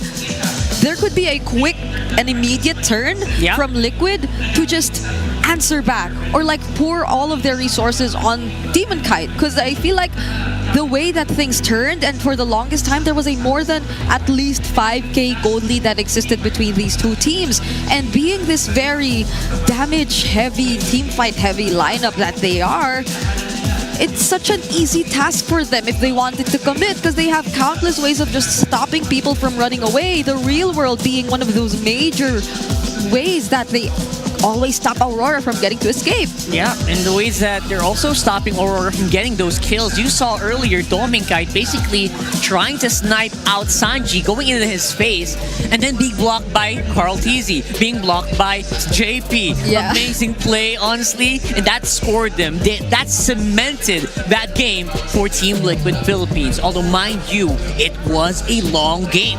22 minutes and 4 seconds on the clock. There were a lot of times where Liquid just wanted to end it. It was very obvious that they wanted to end it, but either Aurora found a decent trade in terms of kills. They were able to take, I think one time it was Sanji who they were able to find. I think they traded Edward or Light for that, something like that, right? So they had like really good clapbacks. So that stopped Liquid from just trying to commit any further into that, because it was very risky in itself against this lineup who I think, in a way, you could also consider to have a lot of beefy front lines and dive, because I think Edward was always trying to go in. He kept going in. He kept using the bravest fighter in. It's just unfortunate that Liquid don't feel the least bit rattled about him doing that, because Sanji can just always pop the real world. He'll have extra shields. Oheb could just use the Zaman Force. He could reposition away. And you don't fight inside the Zaman Force. You don't. Yeah, you Nowhere. just don't. Even the real world, you don't fight inside the real world manipulation. That's true. And you can't even jump on Sanford, JP, nor Carl, because they don't care. They had a lot of land-based stuff. They had shielding. I mean, Oheb also shields himself. Yes. You know, Eve also shields herself. So at this point, what do you actually do if you're Demon Kite? You're kind of stuck between a rock and shielded people. Yeah. So what's the plan you're going to be? The plan was to try to buy some time, get Demon Kite into a good position, but Oheb was just leaps and bounds ahead of him already. Mind you, it was the Fredrin that they decided to first pick. That was first pick. That was the priority for Aurora in this draft. Exactly. So they wanted to play around that. They wanted to actually go for this utility lineup, but they probably didn't see this coming. Like, yeah. I don't know. I think the Harith's been gone for a bit too long that maybe not even Aurora were aware that it was actually available. Like, we as an forgot option. that it's a thing. Yeah, I'm glad I actually just out of the blue suddenly recalled that. Yeah, the doming double is something they should pay attention to, especially if he gets the Harith. But he's not gonna get the Harith, right? That's absolutely. And then the Harith was open. But the thing is, they had the option to do that. Yes. They first picked the Fredrin. Now, why they did that, I will have to really double check. Sometimes it's basically denying Carl TZ that Fredrin. He is the Fredrin man. I think it's the second most used hero of all time, maybe. Yeah, so, it's nice to see him on the backtrack again. I'll say that because the way he played this backtrack was just so precise. You saw how that one moment up top, he just kept chasing after Dominic. He's circling around it, and hopefully that's gonna be caught by our solo analyst. Let's throw it over to you. Magandang ipinakita ng dalawang teams natin in game number 1. Kahit yung TLPH ay lamang na sa early game, mukhang nababawi pa rin ito ng Aurora because of their plays. May mga hero plays na nakita tayo in specific players, but in the end, it's TLPH na nanaig. Meron lang akong gustong ipakita sa inyo dito na statline between the two teams. Etong Aurora at TLPH ay merong pattern na mas magandang malaman natin kung ano nga ba yung mga nagpapalakas sa kanila. Ang Aurora, interestingly, sila dito sa buong liga natin ang nananalo kapag nakuha nila yung first turtle. For example, every time na makakuha ng Aurora, 91.67% chance na maipanalo nila yung laban as long as makuha nila yung first turtle. And kung sakaling first lord naman ang usapan, 96% para sa TLPH. Ganon kataas, ganon ka guaranteed na mananalo ang dalawang teams natin kapag nauna sila sa mga objectives. Now, when it comes to first turret and first inner turret, kapag nauunahan to ng TLPH sa pag-siege, ganun din, lagpas 91 of 90% ang kanilang tsansang manalo sa laban. So, ibig sabihin, hindi mo talaga pwedeng bigyan ng confidence ang TLPH when it comes to taking your turrets. Napakahirap talunin ng TLPH kapag ito na yung pangyayari. Now, interestingly, pagdating sa first evolved lord, ito yung malayo na yung naaabot. 100% chance kapag nahawakan ng Aurora ang unang evolved lord ng laro. Pwede mo nang itigil, pwede mo nang i-pause, pwede ka nang kumain at kumain ng masasarap na pagkain with Nor kasi masasabi mo na Aurora na yung mananalo. Siyempre, sama na natin dyan ang Team Falcons na merong magandang resurgence dun sa dulo ng ating regular season. Ito yung mga stats na napaka-importanting bantayan sa mga teams. Kaya naman laging sinasama sa keys to victory natin na wag pa-earlyhin ang Aurora, wag pa-earlyhin ang TLPH. Ganun ang nangyayari. Nakukuha nila ang guaranteed na mga pagkakapanalo. Dahil nga naman sa mga nalalaman nating panibagong kaalaman sa dalawang teams natin, masarap talaga ang panalo. Sa sarap panalo with Nor, masarap din ang magkaroon ng bagong kaalaman. This is The More You Nor. And hopefully ay meron tayong bagong natutunan yan. Abangan natin sa dalawang teams na to. Sino nga ba ang makakauna? Ngayon, balik na tayo sa ating laban. Back to the panel. Thank you so much to Mr. Wolf. The more you know. The more you know. Yes. That's amazing. And it's actually really good to know that apparently... It's really good to know. Yeah, it's really good to know that apparently Aurora wins 90% of the games that they get that first turtle with.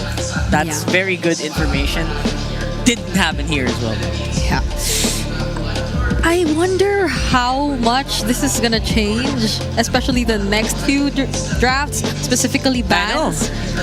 Because that's what really surprised me, the bans. Let's have a look at C later for that. But before we get started, here's one of your favorite segments. It's the Pink Test.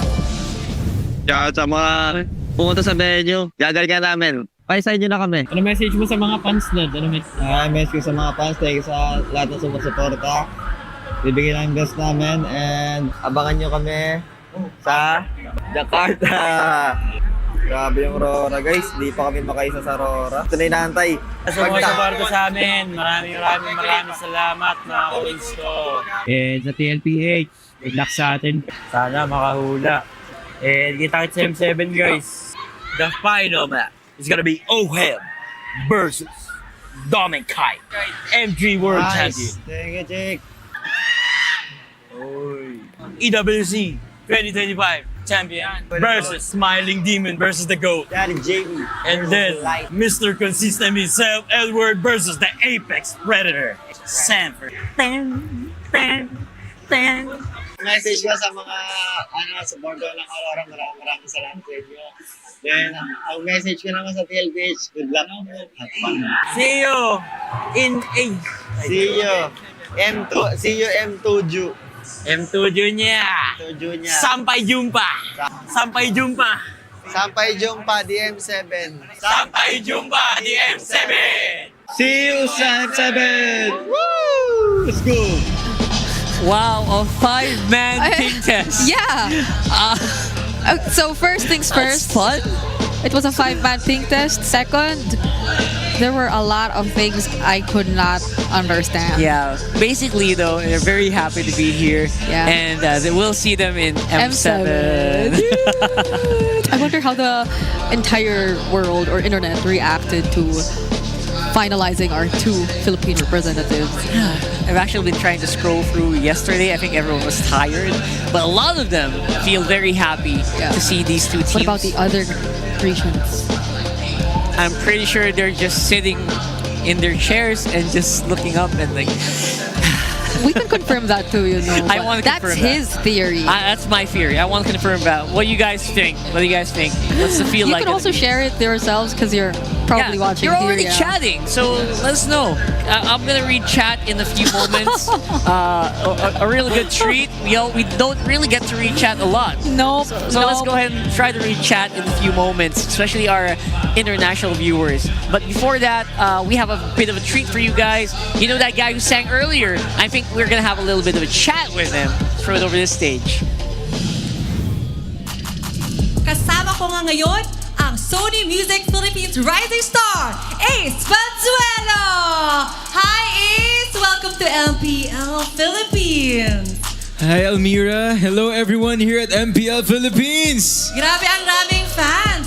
What was it like to perform in front of MPL crowd? Like, ano ba ang experience mo? Lalo na Grand Finals to. Yeah, it was surreal kasi it's my first time to actually perform on a stage like this. And you know, I appreciate all the love and support everyone has been showing to the music and also to all the players right now. At kinanta mo yung muli kanina. Maraming nakarelate at marami din nag-relapse. Can you tell us more about your music? Well, my music, medyo dreamy in a way and introspective. So you guys can follow me on Spotify, Apple Music. I'll be having a new song actually next month. Wow! Surprise ba yun? Around November-ish. Pwede bang konting teaser or... Title niya, sige, sabihin ko na. Title niya, Hindi Mo Alam. At hindi talaga namin alam. Hindi, yun talaga yung title niya. Yun talaga yung title. Oh, yeah. Yes, at aabangan namin yan, mga super fans. And nandito nga tayo sa Grand Final. Sabi mo kanina naglalaro ka ng Mobile Legends. Sino ang favorite hero mo? Pinatry sa akin actually dati. Jungle, Gushon. Ay, ang hirap nun In fairness, baka may future ka. Kabahan na kayo dyan, no? Nandito tayo ngayon, in front of the players. Anong gusto mong sabihin sa mga teams na naglalaban-laban ngayon? Any good luck message? To all the teams, to everyone playing right now, always remember why you started. And you know, laban lang. Good luck. Laban lang. I love that. So before we end this interview, anong gusto mong i-plug or social media accounts mo? Hello, magandang gabi sa inyong lahat. My name is Ace Banzuelo. I'm a singer, songwriter, and music producer. You guys can follow me at Ace Banzuelo on Spotify, Apple Music, Facebook, Twitter, Instagram. I'll be having a new song next month. Abangan. Once again, let's give it up for Ace Banzuelo! na nga ang super fans sa game number 2. Kaya naman, over to you, panel. There you go. Thank you so much, Almira. Man, ace. Break the serenading you, chat. What's up with that? No. That's the song he sang a few moments ago. That's right. In case you guys want to check it out, I think it's entitled Muli. Muli. If you want to relapse really quickly while we're doing the grand finals, go ahead and drop him a search on Spotify. You can. We've been having guests over for the past couple of days. A lot of musicians, by the way. And they've had very different genres. Yes, we got Nobita yesterday. First day we had like Bark, and then we had Unexpected, and then we had crazy. There were a lot of guests that we had. Thank you so much to Sony Music. Thank you so much. And it's really surprising that so many different kinds of people actually watch MLBB and play MLBB. Yeah, he was a jungler. He was a Gushron main. Exactly. We have so many artists that I know, like you know, aside from the ones that were here, like people like the big bands here in the Philippines, and like Sponge Cola, and all that. They actually play MLBB like really high level. I did not expect that. Yeah. So really super surprised at the same time, very amazed. And we thank each and every one of you, especially you guys in the chat. You guys are always so cool for hanging out with us. So you're so cool. See, Brigida thinks you guys are cool. So be cool, okay? So we're going into the draft here shortly for game number 2. What are we expecting, Bri? Do we still want to see that Franco make an appearance? But the Franco depends on the lineup, I'd say. Because there was a bit too much dive. It was a bit too overwhelming for the Franco to actually even find the right targets, nor even use the Bloody Hunt onto one, because he'd be always presented with either of those big guys. That's right. Oh, by the way, Brigida, Eterna says, ang ganda mo. Wow. So, mas maganda ka.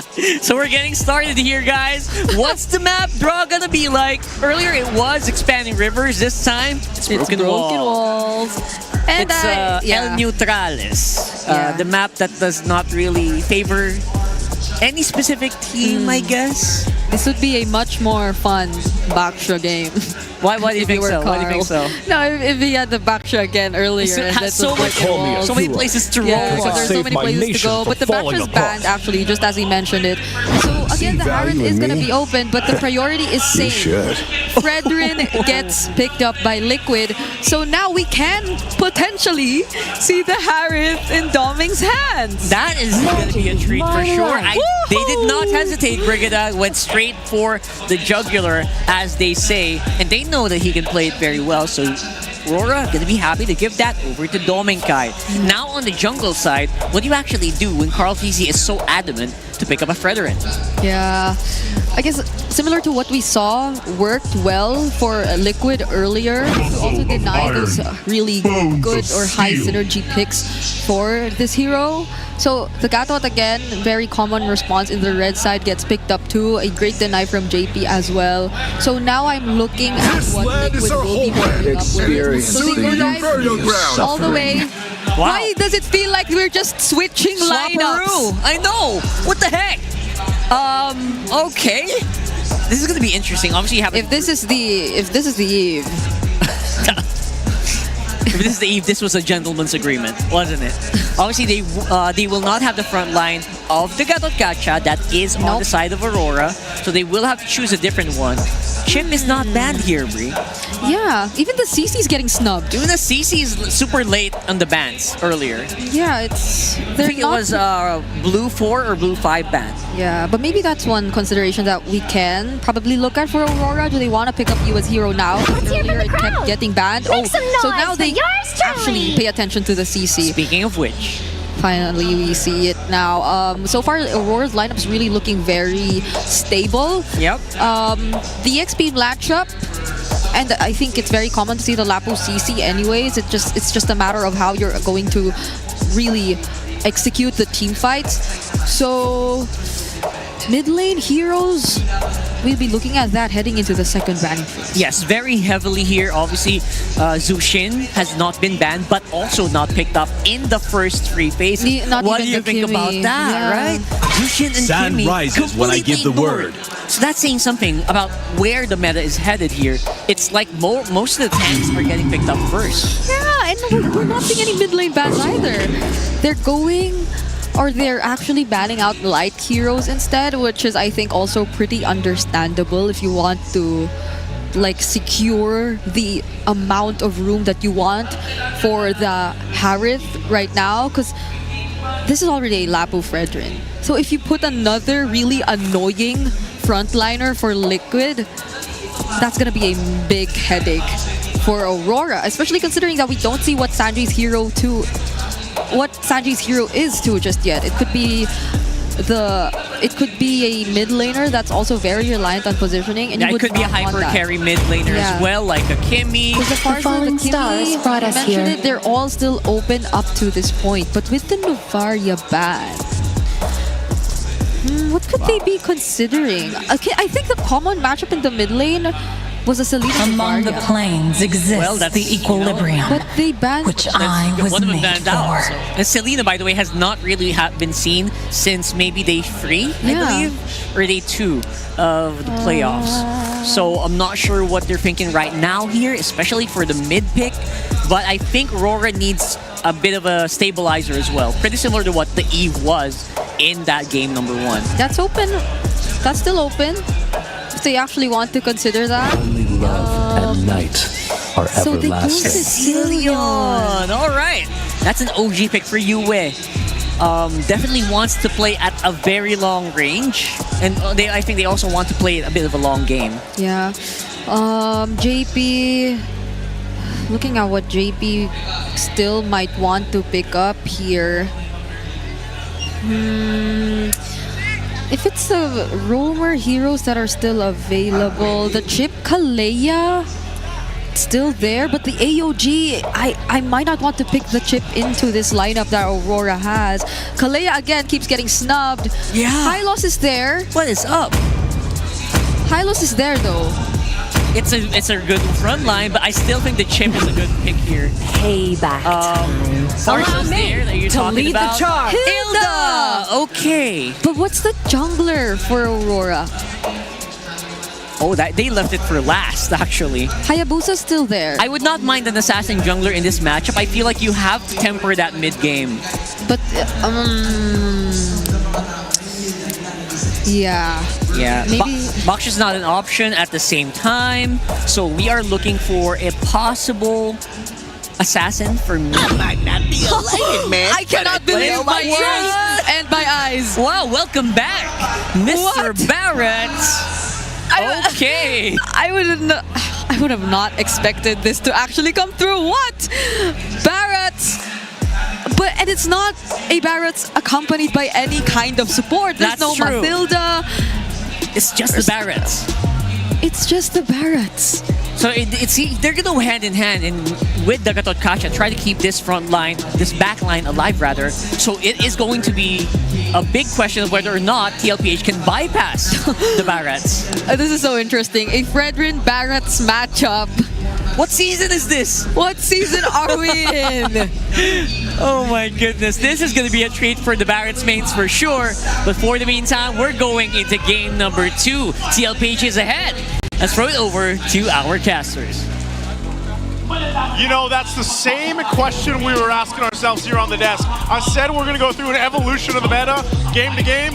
Well, yes, what season is this? A Fredrin Bears Jungle. Oh, we are so back. And I bet you, Naisu, started to miss Homa. Because you're a bit of a revisit to Daytona's welcome. But you missed Florida, huh? That's Yeah. Okay. Well, behind the scenes, we were saying, okay, this has to be like a high or maybe even an alpha. I like the Barretts, but this means that RORA are playing around their magic damage. They're playing around the Sicilian and the Harith, which it makes a lot of sense that they'll both be getting the discounts so that they can get their items quicker. But Liquid, bro, they just need to build a bunch of Radiant armors and then they'll be okay. Let's see if Aurora can make this work. This is a very high risk, but Yue making it look rewarding because he is undefeated with the Sicilian. And this is once again a specialty Harith in the hands of Dominkite. So many teams in the regular season have done 100 different things to ban out this Harith, and here he ends up with it. Yeah. And that's why I'd say this is looking good. Like, if you go down to the draft, I don't know what people say about the Barretts now. But this is already good, solid picks, U-Wave and Dominkite. That's the thing. It's so brand new and so old at the same time that people don't have strong opinions about it. You're not sure, you know? You're like, is it still good or not? Yo, man, if it wins, everyone's gonna say, wow, what a brilliant pick. If it loses, boo. Like, why'd you pick the Barretts? But, you know, personally, I like it. So, let's see. As we're looking at the action of the big screen, from time to time, I encourage our viewers to look at the map. See how the laning is actually going between Dominkite and Oheb. Because this is what's gonna be one of the main determining factors whether or not Aurora will make this Barretts in the jungle work. How well can Dominkite actually manage Oheb in the gold lane and win in the gold lane? First turtle's up. Something already happening here. Dominkite will start this up, but now Carl needs to fight or to jump in. Here comes 40. Almost gets bit and hit with that deadness welcome.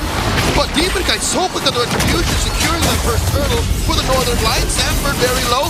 Lights on him, gets that taunt. The air strike by Sanji. A lot of damage on Edward, popping that vengeance. Oh, now they're still trying to get away. Edward could be in trouble. He falls. Output JJ bites it. Light standing in the middle of 3.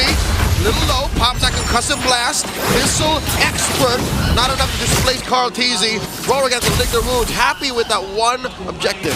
Okay, good thing the Rubies were able to balance things out with a kill, but yeah, Dominkite actually getting the Retribution Battle win against Carl TZ there. Good thing that he was able to. But you see now, Liquid, even though they lose a turtle, they're not afraid to fight and re-engage. So Aurora, especially Light, needs to keep that in mind. UN needs to keep that in mind. And JP's still been super annoying for Aurora to deal with. His positioning is at the Hilda is one of the reasons why they were able to get that kill eventually onto Edward. All right, take a look at the items too. You saw that you have about a couple hundred gold in favor for Dominkite. Yeah. The lane that you mentioned. Oh. Keep an eye on that. Now, look at this. Yeah. Again, there's the pressure you were talking about. Yeah, up top, Oheb got pushed back into the tower, and Dominkite was actually recall spamming in front of him, so we weren't able to see that in the big screen. But again, I encourage y'all, look at the map from time to time. Now, okay, good thing JP was able to, I feel like after that, that's when Oheb told JP, hey, I need your help here, join out. So now you see Aurora, especially like trying to get vision in the jungle. I'm pretty sure Dominkite knows that JP's hanging around here. He's fine. Light on his tail, flushes him out almost seemingly with instant reaction. Yeah. And they'll serve up this gold grab over to Dominkite. Very good start for that gold. Good block there actually by Light to stop Oheb from getting that. But then also Oheb got a fat wave. Still gonna be really close. No team can find a big win in the gold lane just yet. The EXP lane, it's gonna be another dead lane experience unless one of them actually really messes up. But this turtle looks good for Aurora. They're gonna start it up. He is part of it. They might have to just force this fight. There's another airstrike. Sanji here, blasting away, cancels it. Oh, it actually secures the turtle. How'd that happen? And now you have blasted away with those bad impacts. And Dominkite, no follow-through from the rest of the Northern Lights, all Liquid. Light's in trouble. He's gonna go down here too. It's 1v4 Light. He'll fall. JP picking that one up. Again, JP on the Hilda, plus the fact that Oheb got the miraculous last hit using the Death Sonata. That was all Liquid. And you see again the presence of this Hilda every time showing off in the back. Dominkite was left alone there because Hilda just decided to go after you and Doming. I'm thinking when JP's utility will expire, and if that'll ever happen, oh my god! Dominkite with Sanji and JP alone. Oheb, not even part of the action, takes him out. What was he thinking? I mean, he's been pressed off of his tier 1 turret, zoned out completely for a while now, and then he ends up going down. JP's locked in. JP is so locked in right now. So are everyone else on the side of Liquid. Massive lead. Now he's the one flexing. This Hilda, again, dude, there's so many problems every team fight. It seems like, yeah, they're looking around the objective, but UA's always getting left behind. There needs to be a fix in the comms. Watch out for the Hilda first. Accept that maybe going all in, making sure getting the turtle won't be the right play. Slowly go for heroes. Lane, Edward, on the vengeance. Razor's Wrath, not enough to take him down. He's all right. Again, a dead lane, and this is, weirdly enough, good news for Aurora. If at least one of your lanes isn't getting beat down, you have time to build up Yue. And in my humble opinion, I think Yue is more of a power player now than he was in Game 1. So at least if Aurora can extend this to past the 16, 18-minute mark, they should be in a better shape compared to Game 1. Yeah, we've seen that facility in the hands of Yue before. It'll be quite deadly, especially in the late game now, leading into this next objective. Turtles, they can't let that Turtle be secured by Oheb again. I don't know if that was the Destinata or the Rhapsody that got it, but Carl Healy's setting this one up. That is welcome. Throw in Sanford over into that wall. The Salmon Force by Dominkite. 40 balls, serving up a kill to Yue. JP gonna be up next. Sanji enters back. AOG by Light cancels it. Sanji with the flicker. Razor Crack taking Dominkite down. Carl? Down goes JP. Edward taking care of business. A good fight for Aurora. Edwards jumping back up on the top side. He keeps Oheb out, but a good fight there. Jinjing has had it. Yeah, perfect team fight split. Of course, Edward not giving up on the kill meant that they get a little bit more resources. Carl TZ, a little shaky there. It looked like he would have gotten punished big time by Aurora, but Sanji eventually came back to back him up. So now Aurora can continue playing around that idea. See, they were going slowly, just a little bit for the heroes. Demon Cat was able to get that bite down onto Sanford. And then if they can continue to make sure that Sanford's the one taking the brunt of the damage initially, then they should be okay. Sanford has been doing well to keep Edward down, but Edward rotates out. And I think that's a small victory for Aurora. That bottom lane, that Expedite can take care of itself. Yeah. Now we're going into Dominkite is ready. And I'm hoping that's where Aurora is right now, because if you're waiting for US still, that's about 6-7 minutes out from now. Like, that is a non-starter if you want to fight now for this first war. At least in that case that Yue got a kill out of that, kind of help him scale up a little bit quicker here. They did go ahead and do that lane swap. Dominkite now on this bottom side. Trying to press this in, but he's going to have a whole lot to deal with. So can't exactly push the lane in. They're going to push that turret down, and they're going to lead into this next Lord when it does come up. So it's up to Aurora to kind of decide on how they want to play this out. Yep, Sanji is staying way back. He's actually floating around the orange side buff of Aurora. I think he's providing space for Oheb, but Sanford's in trouble. Right with a conceal, forcing Sanford out of defensive range. That's the first turret for Aurora. I guess I said they want to decide what to do. They got the turret. Yeah, I think that was the info. The fact that Sanji got into the orange buff without any vision at all, I think Liquid decided to just call, hey, I think all of them are just down there already in the lower portion of the map. So good thing Sanford was able to get away in time. And when you're going to look at Barrett's and the Lapu Lapu, you're waiting for the timing of the Bravest Spider, the Raging Slashes, the CC immunity, a little bit of the Lapu Lapu should help avoid the initial wait. Oh, this is a fight that's breaking out. Carl DZ, the Vanguard for Liquid. It's a non-starter. Aurora has to let go. They have to reconsider their options here. I was kind of surprised too that they were so up front, especially with Dominkite doing the charge. Still going. Reset here, but now Edwards being trouble. My God, Edwards got 3 on him. The dead as well. Throw him to the wall. The Vengeance. Swiping away Sanji with the salvos. And Carl TZ survives. Light falls into the back line. 40 against 3. Aurora can't fight with this front line wrecking lineup. Liquid, they woke up good today. The positioning of Sansan, the Vengeance came in actually perfectly for Edward. I thought they'd be able to get them punished, but the fact that Sanji, right at the very furthest edge of his feathered airstrike, still got the kill onto Edward. And then eventually Sanford coming through, readjusting so that the other members of Aurora can clap back. This is why we were a little bit skeptical towards the Barracks. It was good, but still with a healthy hint of skepticism. Now as we look at the items, on the way to the Dominance Ice for the Lapu Lapu, already up to the Malefic Roar for the Granger, still very far away from the Holy Crystal for Dominkite's Harith, and that's the item that they need right now. It's crazy how it fell apart so fast for Dominkite. He was winning that lane against Oheb, and then all of a sudden he's down in, 2,000 gold. Oh. It's that bad. Yeah. It's that bad. He's got to go heal back up. I don't know, he's having a good time. When it comes to big fights, Aurora just doesn't have enough utility. I don't know how Liquid's making this work, because you look at their lineup, the only real AoE CC they have is Sanford and Carl DZ. JP makes it look like he has it, but he's using damage as a threat to make up for that. Oh, conceal? JP looking to go hunting, jumps onto Yue, forcing that Batch Beast. They take care of the Lord, and in comes Carl DZ. Feathered airstrike by Sanji. Surgical approach to taking that tier 2. Yeah. The fact that JP changed the trajectory of his walk, he used a second skill, I believe, on the minion, making it look like where Yue brought down his Bat's Claws, actually, the Sanguine Claws, would have caught JP, but JP was like, nope, I knew you know that I think I'm going there, so I'm going to go this way instead, setting up with a feathered airstrike for Sanji, stopping any responses from RORA. They're playing around with the utility that they have very well for TLPH. They find themselves now with a good lead. 6K up, they're going to put pressure on the purple, and they got it as well. So Demon Kite, no buff here. Definitely having a hard time. I mean, it's not just that Barrett's is kind of slow to move on his own, but realistically, you're able to be kind of that front line, but then you also put yourself in the position to get the Daytona as well come off and try to make that work, but it's not working the way they want to. And I feel like a big part of that is because, again, it's Demon Kite that's taken a lot of damage before a big fight even breaks out. So then his positioning is then at risk of that. Yeah, in the heyday of Barats, there would always be a hero like a Matilda or a Rafaela to help in the positioning. Here, he's basically raw dogging that as well, because he's trying to get it in when Liquid knows it. Here it is. We just have to sidestep. We just have to move over here. It's a brute force Barrett's. The fact that you have to revitalize on the God of Kacha, theoretically, if everyone's just all clumped up, it'll work well for him. But wait, whoa. See, even this they can't deal with. A Brazen's Wrath right in your face. In comes 40. Sanji with the feathered airstrike, forcing his outward force away from Demon Kite. Demon Kite too, but he's down. And these three members of Liquid are running through him. Down goes Light.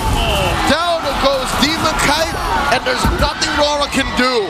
TLPH saw the window and they took it. And they're already in the base, not even taking down the inhibitor. This is a straight-on stampede. Edward, the only one left, push out of his own base. This is miserable. Oh, they're quite low. They'll clear out the minions. Edward, though, you gonna fight? Edward? Why? Not gonna survive against 5, not like this. He bought enough time, though. The turret still stands. But the Lord is up, so they'll reset. They'll make their way for the Lord. A lot of questionable decisions for the side of RORA. I know for them it's like, yay, cool, we got Carl Teasy, but there's a massive deficit for you. If Carl Teasy shows himself in the map like that, there's always at least going to be 1 or 2 members of Liquid nearby ready to swoop in. Bro, that's a Fredrin. He can take that damage. Questionable for RORA. He wants to take that damage. Yeah. And in the wake of that stumble, again, a wipeout. RORA see another Lord go over to Liquid. As I'd say, you see the value in him. That's what Fredrin is. And with this, the Lord is secured. They'll get ready to go ahead and take down some of these base turrets of RORA's. Again, the lead has ballooned to 10,000. And honestly, RORA has not had an answer for anything so far through this game.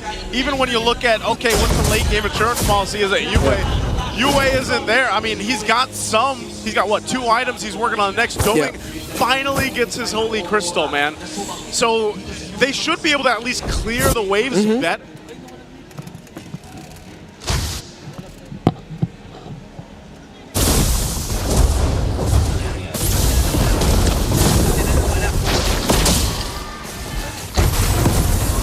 Oh, hold on. They do get a base turret. Base turret's gonna go down. The Lord is still being worked on here. So RORA's able to clear it out. 12,000 and now for TLPH. They take the discipline route. They end up taking out this mid turret next. Tier 2 is gonna be the focus here. Sanford jumps forward. Now Aurora desperately trying to hold on to base turrets, but look at the feathered airstrike damage. Yeah, it hurts too much. Too much. RORA now have to pull a miracle. And at this point, Liquid, a night and day performance from what we saw from the last time we saw Liquid and Aurora go up against each other. Remember, going into this, Liquid has not beaten Aurora in a series. Now 2 games in the best of 7 grand finals, they are just dominating Aurora. Demon Kite gets taunted here. Energy eruption working out. Oh, to you, Sanji gets blasted! Brokaldi's gonna be up next. Detna's welcome, thrown into the wall. Looking light from the back line. Edward 2. The vengeance pop, the AOG catches OM. In comes Edward. Down goes Carl Teasy. Where did this come from? JP getting chased down by Edward. Down goes Demon Kite. Demon Kite looking to serve vengeance for his fallen brother. Edward hunting JP down. Broken wall working out for him. 3 for 1. Oheb, former brothers, agents, now turned rivals. Oheb wins. And a back and forth. And it erupts here in the arena, but RORA might have found a little bit of life in that exchange. 100%. I'm not completely sure if it was the missile expert that brought Sanji in a very weird spot. Didn't expect that. Did not expect. He was not supposed to be there that close. Light and Edward came in perfectly for the gank, but they could not get Oheb comfortably. JP was spacing out very well for Oheb, but then Oheb eventually got that kill onto Edward after the clapback. Liquid now, I think that was a warning shot. Aurora are definitely back in this, while Liquid still hold a comfortable lead. Remember, there is already a Holy Crystal on that Harith for Dominkite. So it looks like TLPH will still respect what Aurora is able to do. They'll let Demon Kite go in and start that Lord. They're fighting for position here. Look at JP's positioning though. Keep an eye on him. Lord less than half health. The Feather Airstrike comes down. Silent Force by Dominkite. He's got Sanford trained on him. Dominkite very low. Down goes Edward. Oh, it gets another. Easy taking out the equation. Light served up a kill. 40. Very low. Second Immortality. Oheb wailing away. Dominkite, Yue and Demon Kite cutting their losses. No retribution for Liquid. It's on the gold laners now. And I think RTZ needs to understand, like, with the damage already on that Harith, he can't be like the main front guy. But I think Liquid decided to commit that turn. They decided to go call for the hero instead. And now you see some very classic echo shenanigans of where Sanji is right now, very deep in. My question is, how long is he gonna hold that bush? Because the last time we saw something like this, it was held for like, what, 4 or 5 minutes all those years ago. Yeah, and not only that, but Leo mentioned this earlier on. He's backing? Especially with UA on the Sicilian here, he's going to need plenty of time. Well, look at this, 313 stacks. Ooh. Almost at the 18-minute mark. That's why we're seeing the impact of those bad impacts now. God, look at this kill. 1 kill away from map stacks. 70 on the Sky Piercer. That means he's been getting all of his kills off after he got the Sky Piercer. Oh, yeah. Just pure value. Yeah, so even though RORA, you see them fighting very well, Oheb's not dying. And now the pressure is on the Dominkite and Oheb. It's really on them right now to mess up. Oh! Lucky with the Feather Airstrike. Zoning Yue out. Flicker down, too. JP as well. Liquid cannot blitz this. They have to wait for the Feather Airstrike to come back. Yeah, they're going to need that. And it was Oheb that grabbed that purple buff from Aurora's side and half health here. Man-to-man defense by JP, keeping Yue honest. Lord at a 10 of itself. Sanford with the bravest fighter. Silent Force fight Dominkite. They're bursting down the Lord. Oheb secures. Immortality off of Sanford. Down goes Domink. Domink's gone and Edward's going to fall as well. AOG by Light does not find JP. The taunt on the Demon Kite. This is close to over. Nothing for Aurora on the board. Down goes Sanji. Can Light Yue do this? The flicker from Daddy JP. Oheb's there. He's looking for more. He takes out another and Oheb will get another. Ooh. It's a wipeout. Liquid continue their momentum. 2-0. You see the hype on Oheb stood up immediately. Sanji and Oheb on point. The man-to-man defense from JP. Liquid do not want to let go of the hopes of the Golden Road. Oheb, back-to-back games. Phenomenal, locked in there. Comes in, cleans up. And JP as well, man. We got to throw over to the panel to break this one down. And that is an unofficial savage for Oheb. Look at that. I have, like you mentioned this earlier, man. I have never seen Oheb this insane before. I've never seen him this angry. He looks mad. You could feel the emotions in his gameplay. And for this entire regular season, I just saw him as a more low-key, does the job, but it's not that flashy kind of gold laner as what we probably are so used to seeing him. But now, it's different. Game number 1, he had the Harith, he was just unstoppable. But who made all of this possible in the first place? Of course, it is Daddy JP there going crazy with the Hilda actually in the first few minutes of the game. Wow. He was non-stop here. That's yeah, he never let go of the heptases, man. Wow. So you could see you gotta make those first hits count, right? Yeah. And why he was so confident in burning the flicker just to chase after kills and pick it up for himself. And I think he did get a couple of kills in the early All right. But I saw a few times where he hesitated to swing the axe. Yeah. He Maybe was just trying to give the kill. Give way, yeah. But Carl Teasy was about to die in that specific moment. So he said, you know what, I'll take it. Let's go. Yeah, and he did the job that was necessary for Team Liquid to really, again, stampede their way to victory. I just want to say, if you missed the pre-show, this guy has been always undefeated in the grand finals. And how is Liquid playing this good against Aurora, who again, they never beat in the regular season? Yeah, he's like a grand final savant. He's a maestro here. As you can see how he has enabled this kind of movement coming in from Team Liquid Philippines. The big pincer maneuvers, they have so much confidence going into the team fight. Again, because of very reliable backline support from OHEB as well as, of course, their front line, which is crazy on that Fredrin. We're seeing the reason why Carl Teasy really is the Fredrin man so far for MPLPH. Yeah. And honestly, it was also partly Aurora, and as our casters mentioned, making some really questionable decisions throughout. That's right. It's not as clean as the Aurora we're so used to seeing. I'm looking forward to Aurora cleaning it up, especially for game number 3. Because if this keeps going, we might go early today. I don't want to see that. Everyone's guessing a game 7 here. I don't want to see that too. And maybe we can also kind of recall how we all felt about the Barretts in the start, in the beginning, when it was revealed to us in the draft, because there were a lot of, I don't know, uncertainty around it. There was a lot of uncertainty around the Barretts pick. Aside the fact that it's not paired up with a support hero that we did mention before heading into the game. Yeah, like the Mafilda, it helps with mobility. Yeah, it should be there. Usually the Barretts is very hard to pull off, even way back when it was meta, if you don't have that by its side.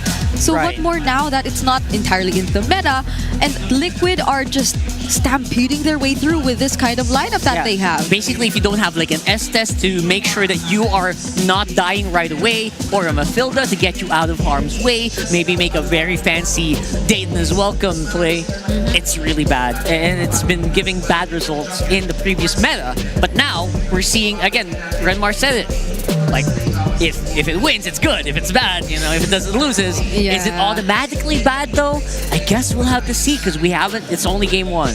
Sorry, it's one game. It's just one game.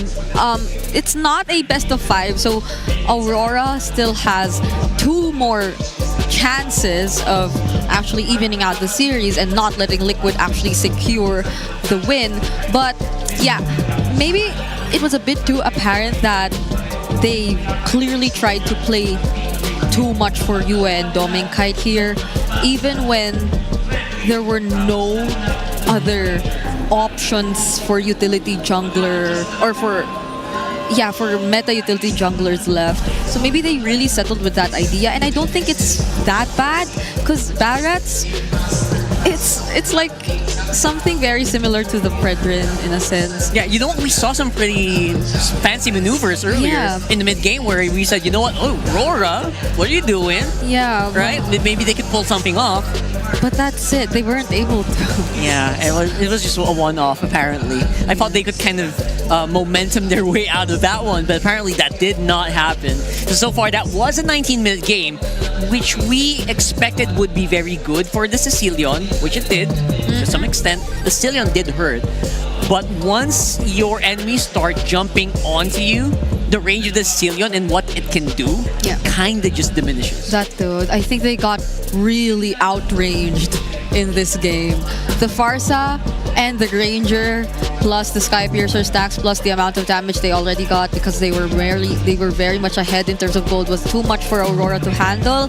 That even if Demon Kite and Light tried to put themselves up front, they couldn't tank it, or Liquid don't care. They will just try to bypass, or just try throwing out their resources onto either Yue or Domingkite. They'll be the ones looking for them instead. Like, they know that Demon Kite nor Light won't pose that big of a threat. So what's stopping them from playing so aggressively? And even Sanji, we saw him holding some very rare or unusual bushes.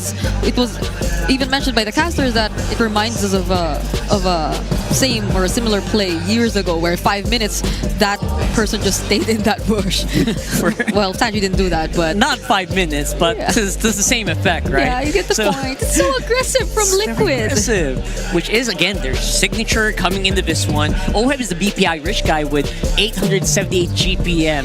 He went loco in this one, folks. He went loco in the past 2 games. In past 2 games, honestly. And then this one, I was saying maybe part of it is also, he is facing off against one of his brothers, one of his favorite teammates, Edward. We saw that earlier when Edward was going insane on the bottom side. It's so poetic. It was Oheb who shut that down.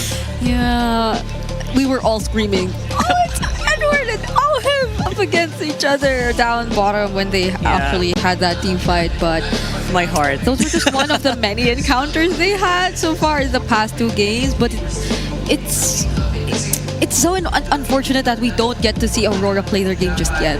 Yeah, I don't think this is Aurora's game. This is not. They're much more cleaner than this. I know. So I'm wondering what needs to happen here, and maybe they'll get a little bit more of an idea of what needs to happen here. Maybe it's Yue. I would like to see Yue back on the Kimi, at least for 1 game. Yeah. Just to bring back that savage feel that we saw in the regular season for him. I also think this was a Sicilian's first loss. It is, I think so. Because every time they bring out the Sicilian, it's either a do or die, it's either I don't know, they choked out you as other options kind of situation, but he pulls it off either way. But this was different. It wasn't a last pick Sicilian, it was I think a first phase Sicilian. Yeah, very early. I think second, Red 2, I think it was Red 2. Yeah, but even then, it didn't work. So it's really unusual to see Aurora in this kind of position. We're hoping that they actually find a way to regroup heading into game number 3, but if we are gonna put a bit more highlight onto Sanji, what else can we say about this Farsa performance even? I mean, usually Farsas are pretty laid back, right? Yeah. But this one, Sanji also was on fire here. There's just no other way to say it. Yeah. He was crazy. He went also very aggressive. Even against a Gatot, a CC. Gatot usually cancels out your feathered airstrike, so usually you want to stay far away. Yeah. But in this one, Sanji really played like, I don't mind. Let's go ahead. Let's duel it out. I don't care. Let's go. So, is that the mode that we're seeing Team Liquid in right now? Is this a mode where they don't really have any fear against any pick? That's a scary Team Liquid. That right? is. So before that though, obviously, I hope that our players are taking water, especially with SIP purified water, which is filtered through volcanic rocks for a crisp, clean taste that quenches like no other. Alis uhaw, sip na. Nice segue, isn't it? Oh, yeah. I really thought about Maybe we should translate Alis uhaw in a bit, but also, just so you guys know, if you have no funds to shell out for air conditioning units that we'll only use once, worry not, because Arctic Aircon Rental has a wide range of packages that will surely fit your budget. Yeah, be it an outdoor function or an outdoor affair. Sorry, an indoor function or outdoor affair. I mixed those two up, I'm sorry. Arctic or Aircon actually rental is here to make your events cool and fuss-free while keeping your guests comfy. Which again, they're the ones actually doing this whole thing. And this whole... You can see why his hair is like... But the air is blowing in my face. Yeah. It's so cold, I'm actually shivering in a place where it's usually very hot. So thank you so much. And of course, let's go to Go Hotels. If you want to go explore more, hashtag Go Explore More with Go Hotels. Go ahead and book them right here. If you need a place to chill in while you are waiting after a very tiring grand finals, there's one nearby here. Yeah. So our casters are always excited to head back and chill to Go Hotels after a long day, because we've had long days throughout our playoffs. This isn't new to us, by the way. Even in season 15, we've had like the first 2 days with all maxed out series, 2 best-of-5s and 20-minute games. So this isn't new to us, but we're glad we have Go Hotels this time. Thank you so much for Go Hotels for keeping us near the area. and making me not commute all the way to the middle of Manila. Thank you so much. So we are gonna go ahead and get into the smart power pose though. Put your game face on and make your smart Do the power pose, do the pose. Let's do the pose. Oh, I wish Glad did it. Yeah, oh, there you go. Oh, no. Come on. It's a classic OHEB pose. So, Come on. Is no one willing to take the challenge? Oh, there you go. There it is. That's good. That's good. It's from Aurora's side. You just keep the tip of your finger right under your nose. Shush the haters. Yeah. Shush the doubters, boys and girls. Come on. Okay. Oh, he had to take off his glasses, so it's more accurate. Okay. That's right. OHEB doesn't have glasses. Okay, I think this is a face-off. This is gonna be a face. Oh, wow. That's how you do it. They're trying to... I like it. Okay. They're trying to style their hairs. So every time it pans to the other, they'll be fixing their hair first and then redoing the entire thing. But okay, congratulations, sir. Okay. You are unfortunate. Can he win too? You win. Can they both win? Please, Smart. Everyone thinks you're still a winner. Yeah, we're all winners here with experiencing such a beautiful match like this. And again, highest tier MLBB action, I think. Yeah. So I mean, look at that. How often do you see the top one team forced to draft a lot more differently than they usually do? This is completely different RORA, honestly, that we're seeing. I don't know where to start, Brie, honestly. I could feel how Coach RC is also like really mad. Yeah. So he said it, right? He said it yesterday. Yesterday and in another interview that he blames himself. I think for game one. Yeah. Sorry, for day one. Day one. Where they lost. Yeah, they lost their match against Falcons before their rematch during day one of the play-ins, and he says he blames himself because he wasn't there, or like he wasn't able to help because again he had to recover. Yeah. So now look at him. Look at Coach RC now. He's on fire. And for Aurora, I feel like, come on, we need... Should we go back to basics here?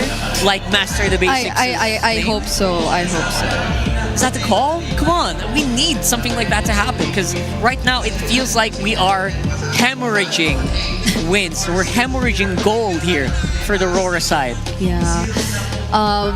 Fundamentals were always what we were looking forward to see in Aurora's playstyle and how clean their execution is of these fundamentals. Yeah. They're a team you always want to look forward to seeing or to look up to when you want to like double check on how you're doing your fundamentals. They're like the baseline. They're the baseline. Yeah. And it's a bit too clean. It's unbelievably clean. So now I feel like everyone's really confused as to what's happening. What's going on, man? What's going on? But it's nothing that they can't recover from. We've seen this time and time again. Aurora, if there's one thing that they've learned throughout time, definitely it's to adapt. That's right. A lot more better in situations like this. Adaptability is something that we've seen Mr. Consistent go through as well. So I don't doubt it's gonna happen, or it can happen. The question is when. But before that, let's throw it over to an M7 Spotlight video with Kyrie. Me and the team are doing good in scrims and practice, and hopefully we can play the same in the tournament. Don't forget to support us and watch us guys on this upcoming playoffs, and hopefully we can qualify for M7 and see you there. Aw, thank you, Kyrie. Did you hear the squeals in the arena? I think some people are fainting after seeing Kyrie there. But yeah, I'm kidding. No, they're not. But they're close to. I heard so many screams and squeals, and Kyrie looks good. Yeah, his hair is pretty good. I can't even recall the last time I heard him speak in Filipino. Anymore. We miss you, Kyrie. We miss you, brother. And here's a golden Sammy we're talking about here. They're looking for that back-to-back championship. Season 15, Season 16, can it happen? They already won MSC. They already won Season 15. If they win Season 16, M7 is the only one missing. Oh my goodness. It was something that we once thought was so impossible. It feels like a fever dream. Yeah, just because of how competitive every single season develops into, and like even when you step foot into Worlds, there are just other regions constantly stepping up too. Exactly, not just the season, not just Philippines, right? It all over the world. In Indonesia right now, Onyx feels unstoppable. Onyx feels very strong. SRG all the way in Malaysia. Also, I think they're undefeated so far in the season. Yeah. So what is up? Everyone in the chat knows this, especially our international viewers. They're the one who loves watching the other regions as well. Everyone's going crazy right now, and the Golden Road feels impossible. But TLPH is starting to do it. Yeah, we have Liquid. So there's two things that Liquid might actually accomplish if they do secure the championship for this season. For now, it's being the third team to get a back-to-back, and it's being one step closer to finally achieving the Golden Road. But speaking of close, Bree, can anyone be more close than these two, Edward and Ohem? It's really spine-tingling seeing them together in so many pictures, especially in these ones in the background when they're so young. Yeah. Look at these baby faces right there. Look at their face masks. And look at their hairstyles. Look at their hairstyles evolving throughout the years as Look at their headbands. Look at their jerseys. We've seen all versions of it where they were in a single team. So if you were to throw back to, I think, a lot of people's favorite era, the Age of the Crown. Yeah. So I think it's a very iconic duo that you're seeing too, in both Edward and Oheb. So sometimes when you think about it, it's a bit too unreal it's been so long since we last saw them play together. And it's now even more unreal to see them beating each other up on the stage. Not literally, but in the game. You know what I mean, guys? Come on, don't. Yeah, of course. What else could we mean? It's just so poetic. At the same time, it really just hits at your heartstrings, man. But for that matchup that we are looking for the longest time, Demon Kite and Carl Teasy, I gotta say, the stats are really skewing towards the face of MLBB, at least in this specific one. Yeah, I think also up there you could put Zaida. Oh, definitely. Yeah. I agree, Brie. If not, I think he has first for some of these, or no, I think it's majority in Carl's hands too. Like Carl, maybe you could say because he's played a lot more games. I think that's almost double the games almost double. that Demon Kite played in the playoffs. But also, it's something. It's one thing to be this consistent in all of these games. And across all of these stats as well, like DPM, average kills, GPM, you're getting ahead of most of the junglers. It's scary to think that Carl TC is doing this as well with mostly utility. Mostly utility. So it's insane. At the same time, it's also kind of maybe painting a picture of what our metagame in the jungle currently looks like. It's great though that both of these junglers we're seeing in our screen or in front of our screens are junglers who can work with either of the two jungle types that exist now or that you most probably have to familiarize yourself with, so you could really play the current meta game, because you can't be restricted. Like now that we're in this patch, you can't stick with just like all utility throughout or you can't all be a assassin. You can't be like that. And so it really favors teams who have learned how to adjust and explore a bit more. We were so used to only sticking to one, and now it's so nice to see that we are open to both. That's right. And at the same time, we've also seen teams who have failed to adapt to what the meta is in the jungle that they've already faltered. They've already fallen here in the MPL Philippines Season 16 playoffs. So either way, I still want to see that Fredrin contested. I think you guys want Yes, of course. I know you guys want to see the Carl TC Lancelot. We're all in this together. Trust me, chat, we know. Yeah, so now that I think about it, and the Hayabusa as well, right? Liquid's successful in first picking the Fredrin over the Harith. And isn't that like Doming's first or maybe even second loss Probably. on the yes. Harriet this season. It's insane. It's one of his best heroes. It's one of Domenkite's best heroes, and it suffered that fate. It is scary to think what kind of strategizing that Team Liquid is doing right now behind the scenes to make sure that their best picks, that the best picks here for Aurora are basically getting nerfed. Okay, there probably is a lot going in the minds of MTB, Dexar, and the full Aurora. Yeah. Because we're heading into the draft very, very soon. I know you could see them right behind us. They're getting ready. And that's the first step if they want to even things out or catch up to Liquid standing currently in this finals, because they're just 2 more wins away. Can you believe that? I do not want to see a sweep. Please no. I do not. We booked our hotels for the long haul. We went to our Go hotels. We said, you know what? I feel like we're gonna be in for until later tonight. Yeah. So we're not gonna book.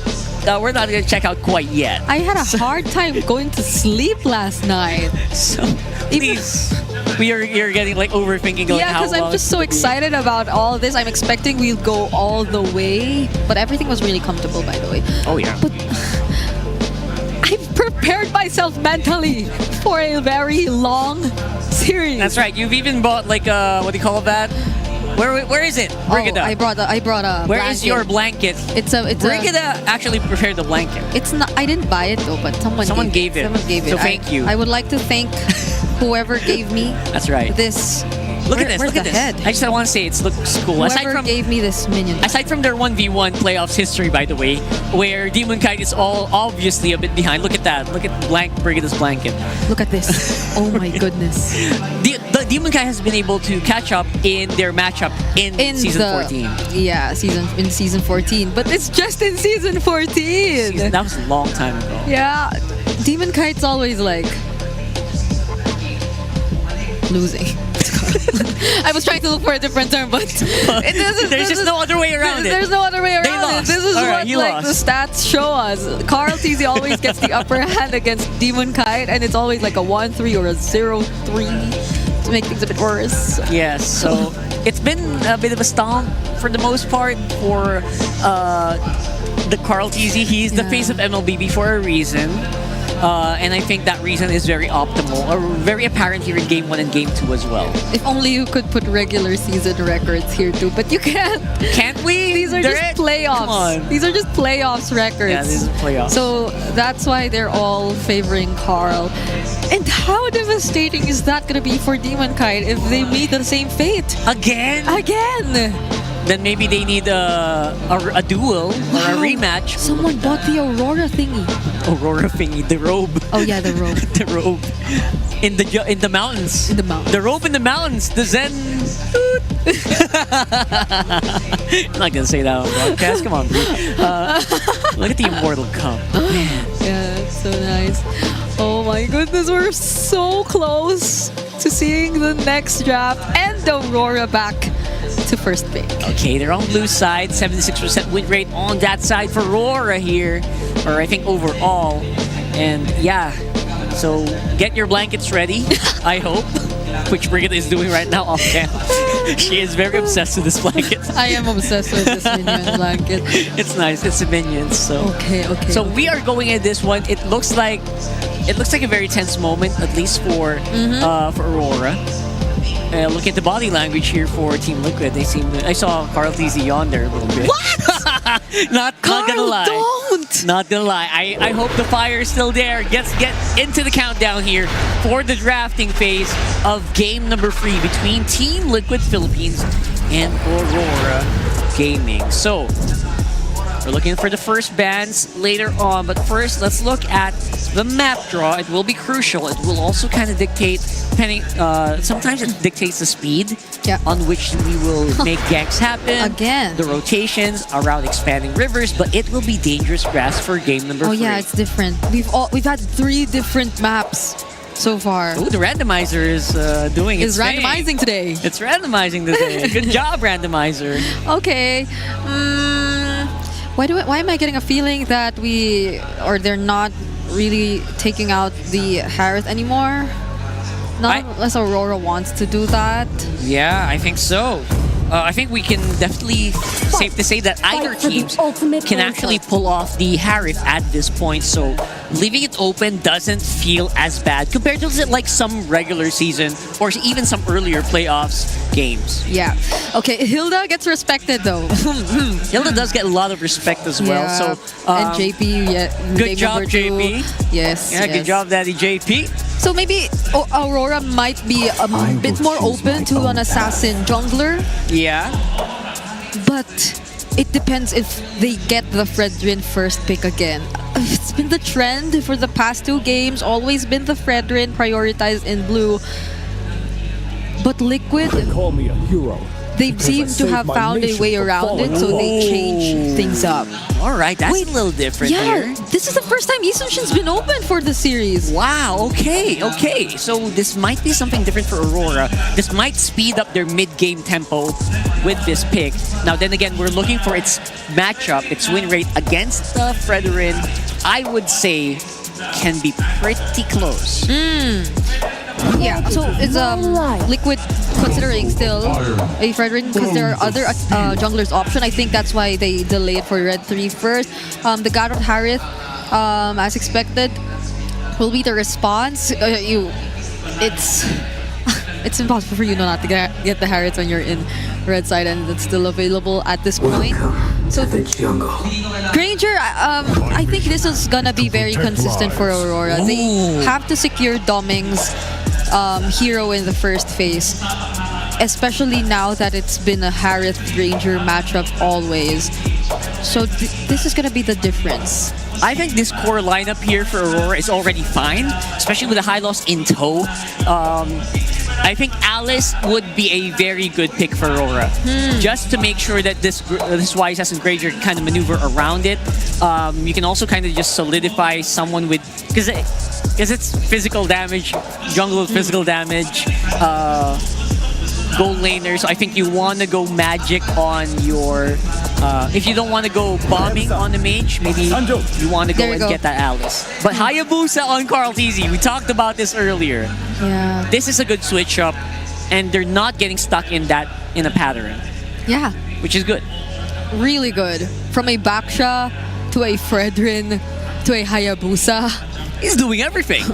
Carl's been doing everything. He's been getting majority of those really good meta picks that are not usually all open. I am not the only So it's really surprising that it gets open. It's excellent, actually. Yeah. So the Farsa's still available too. I think it's gonna suit the Liquid lineup a lot. Yeah, the Eve can also work for Aurora this time around, so maybe they might consider picking that up. So if Liquid wants, they could just ban the Eve and then get the Farsa, so there won't be any matchup. But Aurora take it out themselves. Okay. All right. So obviously it's gonna be a lot of mages probably on the docket here. I think Valentina is one of the picks that has not been mentioned a lot, but could probably make it to TLPH depending on how they want to use it. I don't like it just for the glorious pathway, but I'm thinking ahead for Aurora's mage pick here. Yeah, I think it's also a lot more frequently coming out when there's a Grok on the other side, or when there's that really good big ticket ult that you want for yourself. But currently, it's the glorious pathway, and I think that's also really helpful if you're Liquid. But they take the Novaria out again. Okay. So the mid matchup obviously is gonna be. We might start seeing a bit of a different mid lane matchup here. What was Sanji on during game 1? Was it at the Eve? But now it's gone. Yeah, it's gone now. So it might maybe another mid control mage. Selena is not out of the question here, I think. That's what I was thinking, because it's always the matchup whenever the Novaria comes out to counter the Selena, but not to counter. It's just to match the Selena. But Lunox gets taken out as well. It feels so. It feels like it was just yesterday, but okay. Oh my God! What happened to Lunox? Lunox, come on. What happened to Lunox Kimmy? Like they were. Lunox Kimmy. They're not being. Not even getting banned. Yeah. Oh, sorry. Lunox got banned here by So Aurora. Farsa or Kimmy might be coming in later for both Sanji and Yue. Aurora needs big magic damage here. They need big magic damage, lest they be armored out by TLPH. I don't think the Kimmy's a bad idea. It is true. It is a really good. If you're looking for big magic damage, that's it. But at the same time, it might be. There's a Haya Lapu. Yeah. And the gold is gonna be eaten up by the YSS and the Granger. So you will lose out on some gold. But you can't go Sicilian here either. Yes, I do not want a Sicilian here. There's the Alice. I knew it was coming. But who's the mage? Selena. All right. Okay.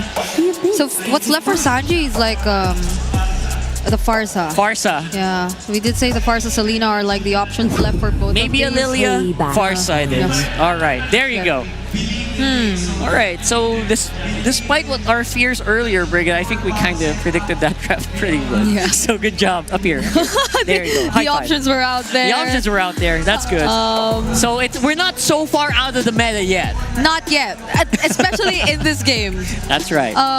We're not seeing any Barretts or anything, and we're back to the Yi Sun Shins, Hayabusas. Nothing too crazy. Nothing too crazy. I like it. I think the way the momentum's going, though, this is a very comfortable lineup that Liquid has secured for themselves. Aurora can play this just as aggressively, but after some time. Yeah, let's see if Aurora can buy some time here in game number 3. Don't forget, it's already 2-0 for the Stampede and Cavalry. Throw it over to our casters to bring us the game. Right now, this is about the most looking Season 16 draft we've seen on both sides. We're back to those YSS Hayabusa matchup. We've got marquee picks on both sides, but is this going to be enough for Aurora to finally get a point in the series? It's a best of 7 right now, facing 0-2 against Team Liquid Philippines. Yeah, so when I first saw the 3 picks, blue side of Aurora, I liked it. You cannot go wrong with those first 3 picks, no matter what you slot in for blue 4 and blue 5. Then you see the Selena. I am partial to the thought that this is very coin flippy if you're playing around the Selena like this, especially when you see the Gatakacha and the Farsa on the other side, the fact that you're playing up against a Lapu Lapu. But then, it was paired up with an Alice. So, Rora are now going to be playing a lot of dive, playing around that Granger and the YSS, but then you're up against a Hayabusa on the other side that now very coin flippy to see which team's actually going to take this. What I'm looking for is Aurora's box control. Wolf has been speaking ad nauseum about boxes, and in game 1 and 2, that's been one of their major problems. Given we haven't really talked about it during the game, I'm pretty sure it was alluded to by our esteemed panel, Rockhart and Brigida, but that's what I'm looking for. They have a high loss that should help, and I think that's key to them recovering. Again, fixing that 2-0 problem. The only box I feel like really that we've talked about was when the Eve was picked up, and now a couple times, you know, it's either been picked up or it's been banned at this point. But, you know, when you look at Aurora and their chance to set up a box, it's kind of weird the way it's going to work, because anytime we see the Alice drafted in, we know that that's a big component to kind of zoning out the opposing team, and that's going to happen to TLPH. Oh, wow. Oheb and Dominkite, by the way, going through this. Sanford will have to burn the flicker, so he doesn't have that. But Carl TZ joins too. Turtle's up though, so they're going to go and start this up. JP holding down the front. He gets Dominkite really low here. Houston Shin, Mountain Shocker. They're going to try to pull a Hail Mary here. Sanky with the feathered airstrike, zoning out Rora. JP very low, survives via the Revitalize. Gets got first blood on by Edward. Oh, Edward, he goes down. Shadow Kill going to be used. Carl picks up 1. It's all Liquid, man. Wow, I feel bad for Dominkite. That's like 3 games now where JP's just been man-marking him. JP fell, yes, and that was a great entry with the Gleam and the Throne of Ruin by Edward.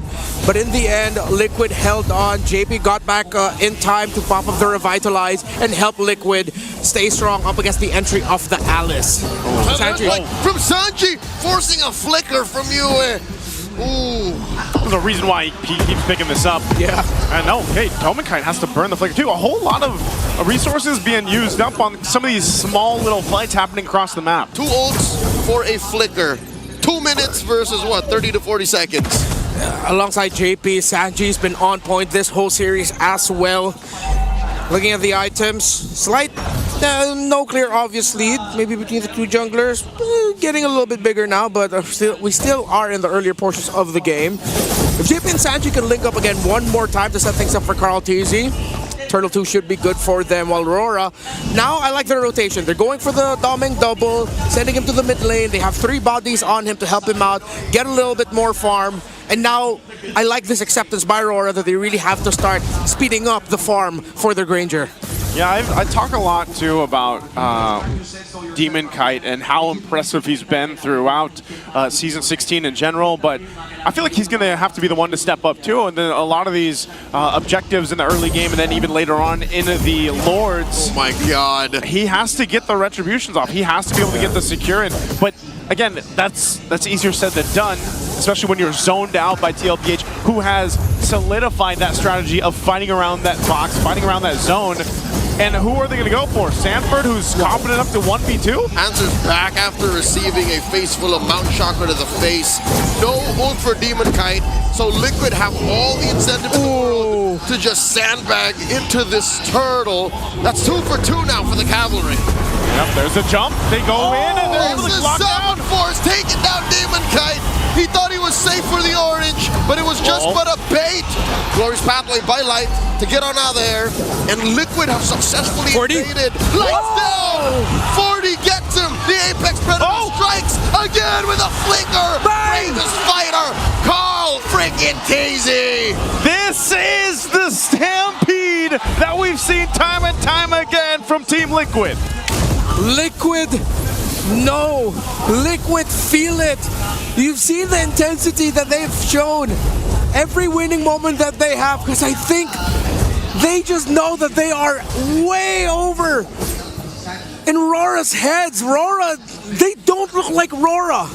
They're not playing their game. Not even the same game they played 2 days ago. This is a different team. Liquid have put the fear of God into them. Yeah, what happened? Like, how did they, like, again, is it just the gauntlet, the endurance test that Team Liquid Philippines has played from the play-ins, from day 2, 3, 4, all the way to now? Yeah, they have the hotter hand. It seems like it's a learning experience again. One of the branding that we have for Team Liquid for this playoffs is the revenge tour, winning against teams that they couldn't get a win over in series throughout Season 16.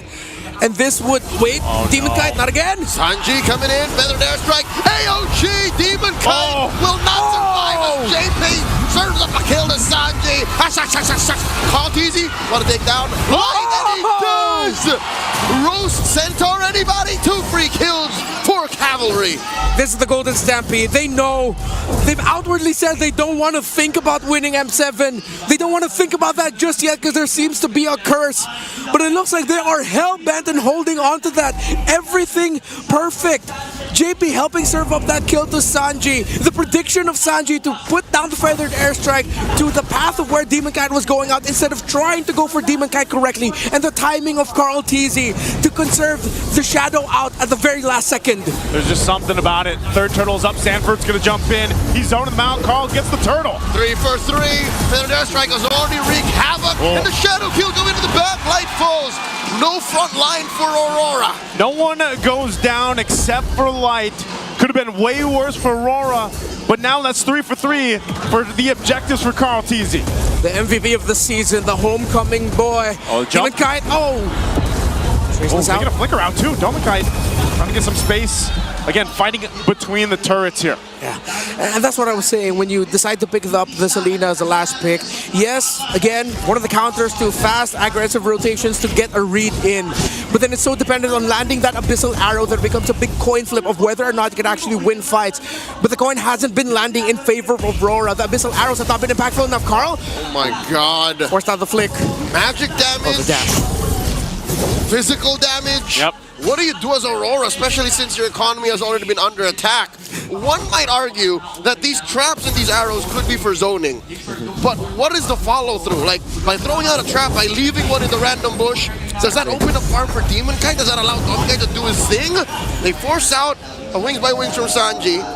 A glorious pathway from Light, but they're really buying time, Carl. Shadow kill plus an AOG. In comes JP, forcing a revitalize from Light. Aurora's jungle is in shambles right now. Oh, they jump in under the turret too. Carl teases around the orange. He's gonna go. Demon Kite could be in trouble. Shadow kill! Already used. Down goes Demon Kite. Light gonna be up next. Oheb on a killing spree. Liquid. Match point is within fingers reach. It's all falling apart for Aurora, all the way from the beginning and all the way up to now. Liquid are relentless, and Aurora are helpless. They can't find anything. There's always something Liquid's throwing at them. Throw an arrow. That looks so desperate, bro. And JP just accepts it with a smile on his face. Again, if you're Aurora here, you're sitting here thinking, how do we even get a win in our favor when everyone on the team can't even get close enough? They've always been just reacting to what Team Liquid Philippines has been thrown at them. That's the difficult part, and that's been the story from game 1 to now, game 3. I have to take the moment to show my appreciation for Coach RC and Coach Tic Tac, what they have done to Liquid. I wonder if one day we could be privy to the preparation, that the strategies that they had heading into this, because this is just perfect. They are decimating Aurora. Sanford's going to jump in. He wants to go for Edward. He will get the flicker out. An AOG used. JP. This is all just to buy time. Carl was just working on the Lord. This is free for Liquid. Everything has been free this game for Liquid. Again, just able to capitalize on this, make it all work, get to the point, and now they're just in the base here. Better airstrike. Light right in the middle of all of it. Oheb pops him. Zamapur still standing. Dash and dash plus the revitalize. Popping up that Harris. And now Edwards up next. Q1 is on a rampage. Oh, they don't have any minions here. They could be trapped in. They have to get out. Oheb's going to force a fight. Not Oheb. You can't tell him what to do. Dropping that Zamapur. He gets shut down. Takes too many a turret hit. Messy, and greedy there for Oheb, but Liquid, they are still in the lead. But they cannot afford a lot of that. They still have a Lord crashing in though. Edward's Throne of Ruin earlier, only for, wait, Abyssal Arrow lands? Feather there, strike the answer by Sanji, allowing the Lord to get a few more free hits in. Aurora gonna stop Liquid from coming in. Ooh, it's like you said, Renmar earlier, back in game 1 and even in game 2. If TLPH has the lead, they like to play a little risky towards the base to at least continue to put the limit on Aurora, and that's what they've been doing. So some of the Holy Shields down to work with. They still maintain a big, healthy lead, 7,000 up. Yep. And the items are all coming into place. Yeah, almost 2,000 gold lead there for Carl TC's Hayabusa. 1,000. That's the saving grace right now for Aurora. The fact that Dominkite has been getting farmed. He hasn't died yet. Already up to a Malefic Roar. He has his core 3 items. But the problem is every other member of Aurora is who's struggling. You barely has items in. And even though you don't need that much items, you just land that Abyssal Arrow. It would be great to have a little bit more follow-up, which Aurora does not have enough of at this point. You know what else Aurora doesn't have enough of? Time. They need so much farm on Demon Kite. Sure, that is what? Just a couple of thousand, but Dominkite isn't even firing off on all cylinders. Like, what do you even do if you get a 3-second stun? Yeah, there's this, I don't know what it is, man, but over the course of history, when we talk about the rivalries, Demon Kite and Carl TZ, it just seems like Demon Kite cannot face that demon, man. I think it's his own inner demon that he faces when it's Carl TZ across from him. The demon's demon. That is who Carl TZ is to Demon Kite. An echo of the past for Light as well. They said it. They just can't seem to take down these members. They took them down, but now they meet them again. Look at JP. Oh, he's going to charge up, forcing Demon Kite again. This is what JP has been doing all series long. You have to give it up to him on being able to go ahead and lead that charge. Oheb dropping down his Almond Force. Oh my god, a third of Demon Kite's health. Just with one shot, man. Just with one shot. Going to take his purple. He does get it. Wow. Demon Kite secures that, but is this what you want to do? Because again, the Lord is coming up here now. You don't have that much space to work with. Real quick, this is the Infinix GT30 Pro. You can experience victory for every Modlon gamer right now. We're going to look at JP. As I was saying, this man has been doing work. Yeah. He's a dad here. He's daddy. We really have to start floating the idea that that man is going to be the finals MVP by the end of today if Liquid can seal it. Free Lord. Again, RORA still cannot find an answer.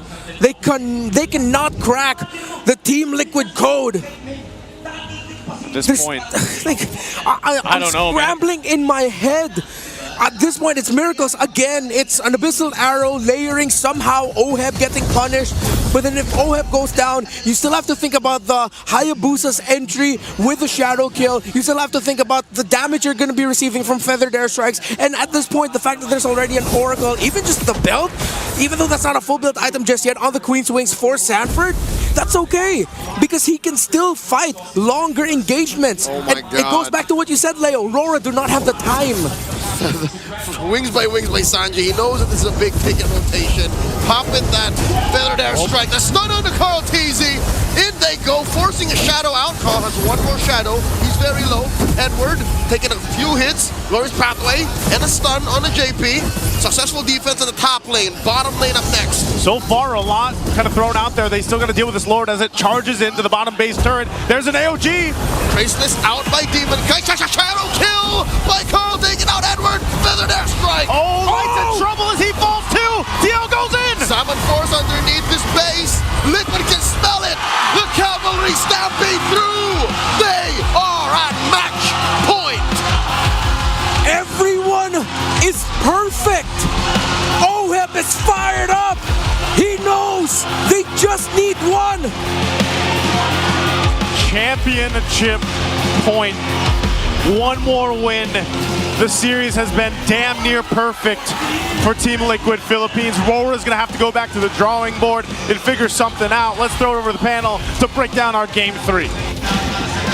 Man, I have not, again, we've seen them all throughout the season. I've not seen Team Liquid that fired up. And in that early game, really dominated and dominoed Aurora. I've never seen that too. And I've also never seen Aurora in this state. It's so uncharacteristic of them to get stomped like this. They were literally stuck. They were stuck between a rock and a hard place, even though there's no rocks here. Yeah. It's crazy. How can we even go back to the drawing board after all this? The drawing board is dead. The drawing board is in shambles on the floor. Oh my goodness, there we go again. Another MVP for JP. Oh man, JP is going crazy. Yo, this man. 4-0 grand finals. What the heck? And one more game to 5, Bree. One more game to 5-0. What the heck is happening? So far, JP has really been so instrumental, making sure the control is there, despite so many possible interruptions, stunts coming in from Aurora's lineup right now. The way he just keeps throwing out the AOG perfectly. What did he have for breakfast? Or look at that! What did he do to prepare or condition himself for this series? Because this is such an ideal roamer that we're seeing in front of us right now. Yeah, you know what? You guys are blaming JP. Blame him for this victory, because right now it does feel like he is unstoppable. Please do, please do. And you know what, Bree? You're right. The AOGs, they don't even need to hit. Yep. They're zoning enough for Carl TZ to do his thing. And it's Carl TZ and JP, I believe, who have just always sought Demon Kite.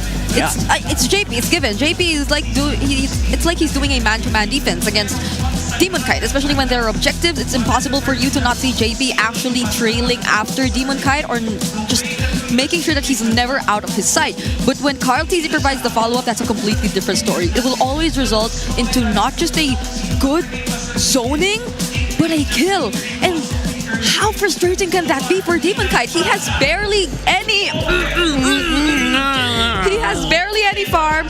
There was a point wherein he was 0-3 on the season Shin.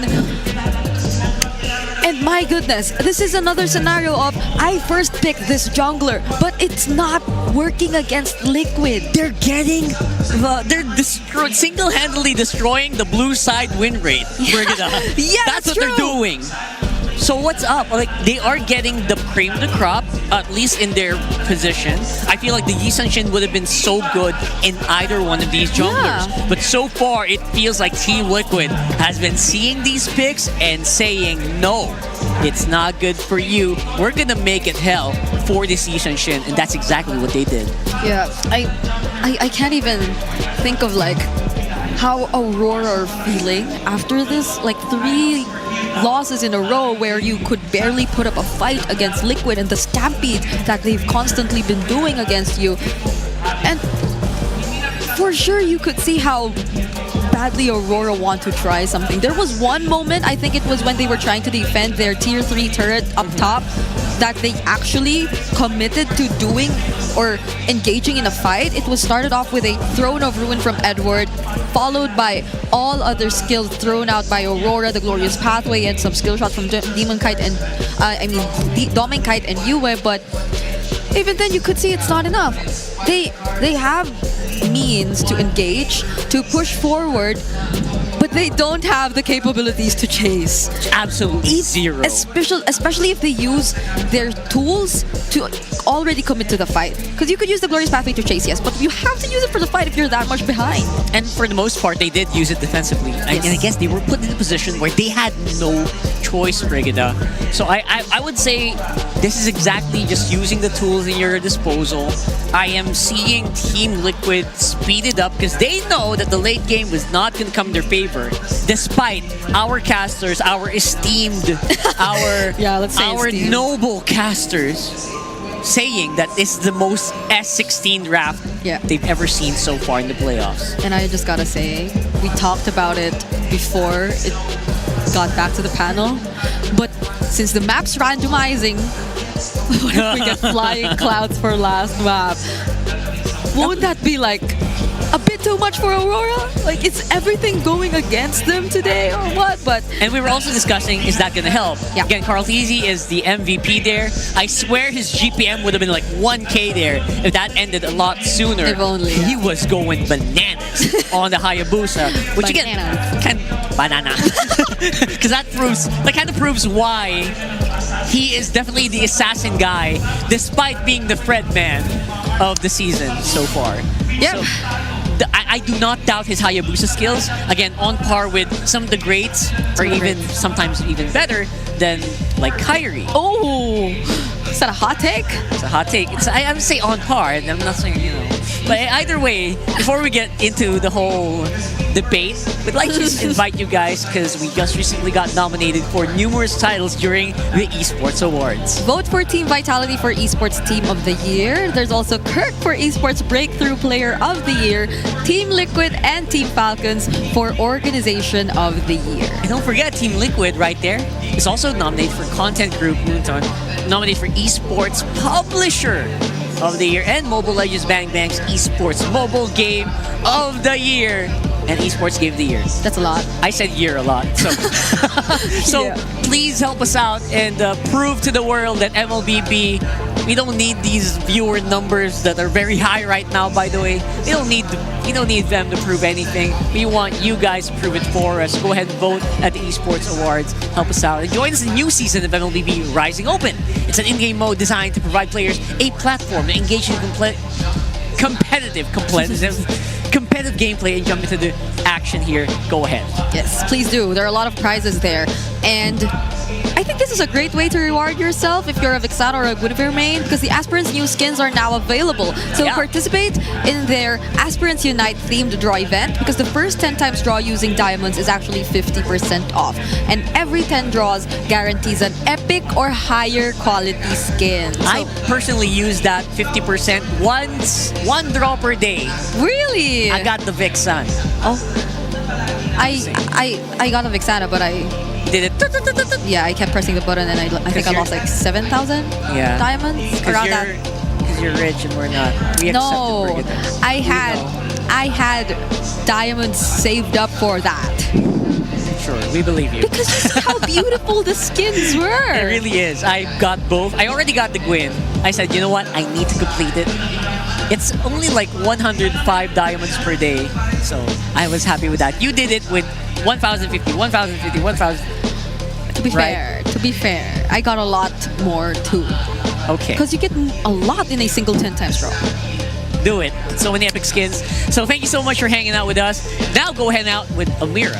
All right, we are here with Miss Irish Del Rosario, Infinix Philippines Supervisor, and Mr. Willie Lloyd Cruz, Infinix Philippines Community Manager. Hello po, ma'am. Hello. Philippines. Thank you so much. Kamusta naman? Kinakabahan ba kayo? Medyo. Hindi mo wala yun, pero nag-enjoy kami sobra. Yes. All right, we all know that Infinix continues to be known for its innovation and adaptation to technology. So, what's new about this product and what inspired you to these changes? Yes, of course. As we all know, the GT verse is expanding. And one of our products there is the GT30 Pro, which we all know is the official tournament phone of the MPL. But wait, there's more. Meron tayong perfect phone for our casual gamers. Yes, so for our casual gamers out there, we have the GT30. So if you're a student, if you're a young professional, or just an overall fan of the game, the GT30 is for you. So kung ang GT30 Pro ang pang-competitive gamers, the GT30 is for, as they say, the madlang gamers. Madlang gamers. Okay na ako sa isa dyan. Ma'am sir. Charot!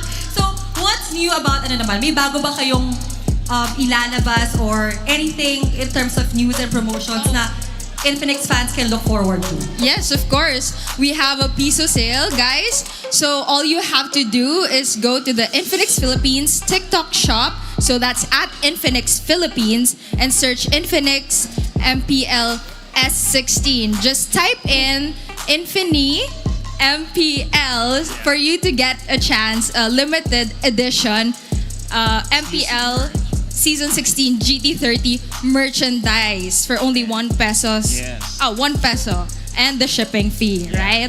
Just don't forget the code, which is the INFIMPL. That's INFIMPL sa ating TikTok checkout. And kunin nyo na yung mga exclusive merch na nakaabang para sa inyo. Baka ma-down yung system kasi sa sobrang raming makakuha ng piso sale na yan. Limited lang. Limited. Wow. Yes. And we also heard the good news that Infinix is nominated for Esports Commercial Partner of the Year. Kamusta naman? Ano naman ang feeling? Yes, of course. Oh, definitely. We're so honored, to say the least. Thank you, guys. You know, the Esports Award is basically the Oscars of esports. So, we're really, really honored, and it shows that our efforts are making an impact on aspiring esports players and supporting the community. So, shout out to our loyal X-fans, our X-fan community. Yeah, so iniimbitahan namin ang aming mga X-fans or even the TLPH fans to support Infinix as the Esports Commercial Partner of the Year sa prestigious Esports Awards. So, every vote counts. So, sana supportahan nyo si Infinix. And by the way, rumor has it that meron daw kayong kinokok na something with MPL this holiday season. Golden daw, I heard! Yes. Ano ba? Inspired ba yan sa ano? Well, you know, the Christmas season is really Filipino tradition, Almira. Infinix and MPL is really cooking something up. We're collaborating on something this Christmas season, but we can't really reveal too much. But it will be a golden holiday indeed. Yes, indeed. Yan ang naabangan ng mga super fans. So before we wrap this up, may gusto kayong sabihin once more? Follow at Infinix Philippines in our all social media platforms, and also don't forget to join Infinix Philippines Community Group and mag-enjoy tayo dun sa loob. Marami tayong fun giveaways, meron tayong mga fun challenges. So see you there. Thank you once again, Miss Irish and Mr. Willie. Thank you. We are ready for game number 4. Panel, over to you. Hi kind of knew we were going to get a lot of surprises from Infinix. Obviously, the GT40 Pro has been performing so well here in the MPL Philippines Season 16. And here in the playoffs, it's no different. Yeah, do you get to see the hand cams that get featured every now and then when we're in-game? I think my favorite hand cam was when it was showed on Zyda yesterday. Oh yeah, the Fanny game. Because we saw the Fanny hand cam when Zyda was playing it yesterday, and he had like a finger glove on his right thumb. Oh yeah, and he's then one of the few people who actually do that. Yeah, and then they use 4 fingers, of course, being a pro player, and then you... I only use 2, I'm sorry. Oh, free. For the items, 1 for the items. It's only 3 for me also, but Zyda's just different. It's built different. And a lot of our players here are built different. 07 in the chat for Zyda. 07. Alright. We just had to bring it up. Some of us are still not over what happened last night, obviously, but based on how Liquid are playing, it's looking like a very much well-deserved grand finals for them. Yes, it does feel like it. And I don't really want stuff like that to happen. I don't want to go home early, Bree. Wait, what time is it? It's only 7:30 p.m. At this point, we barely just started the regular season show. Realistically speaking, not even our casters predicted us to go 4-0. No one predicted less than 5 games. No one! No one predicted less than 5 games. So I'm not sure if chat feels the same, but I'm assuming they do? Chat, Brigitte is asking you. No, because like Aurora's top 1, we already threw out all the stats, all the facts, and how they just are the team who everyone expects to be the champion. Yeah. In playoffs. We also brought out all the permutations of the drafts that they can do. It's just the execution is just damn. Yeah. Gotta say damn. Yeah. And here's a Clearhead super fan of the day. Who is gonna be the best among 2,000 plus attendees here in Cuneta Astrodome? Wow. Right? Who has the best hair right now and will win our Clear package? Power up your dandruff-free scalp, supercharged with Clear. I thought that was him. Apparently they'll receive 1 month supply. 1 month supply of Clear Man. What the heck? Who's gonna win? Who's gonna win? Oh shit! Okay. Who? Oh, damn! All right, this guy has the commercial hair. You know this the commercial hair? This one looks like he styled his hair. He styled it. Yeah. It's and then the other one has commercial hair. This glossy look. This guy has commercial hair. You guys know what I'm talking about. Look at these. Okay. Who has the sharper jawline? Okay, I wonder who the winner is. Guys, it's 1 month supply of Clear Men. Yeah. Come on. Yeah. Bring out your A game. This is 1 month supply. Come on. And for 1 month supply, who is it gonna be? I think they also can't decide on who the winner is. Yeah, I think Derek is having a hard time choosing one. Come show us your dandruff-free scalp. We want to see that dandruff-free scalp, bro. I swear he styled that. He styled it. Okay, there you go. Commercial hair wins. Yeah, Mr. Team Liquid Jacket. Commercial hair wins. 1 month supply 1 month of supply. Clear Men. Amazing. You'll be saving a lot of money. Congratulations. And that's it. He's the Clearhead super fan of the day. I'm expecting to see a much more improved hairstyle from this guy in the coming months. Yeah, for sure. Because he's a familiar face. I think he's in the venue. He's here a lot. Quite often. Yeah. He's here a lot. So congratulations, brother. And I really hope that Clear... Is there a Clear woman? I think there is. There should be. Or there will be. Yeah. Either way, please let us know. And congratulations to our Clearhead Superfan of the day. Is he the last Clearhead Superfan for this season? Because I think he might be, especially if we end right now. Yeah, because that was already like one of the biggest prizes. That's a lot. It's a 1 month supply. Even I can't finish off that much. Yeah, previously we just used to give out like a paper bag. So congrats are the last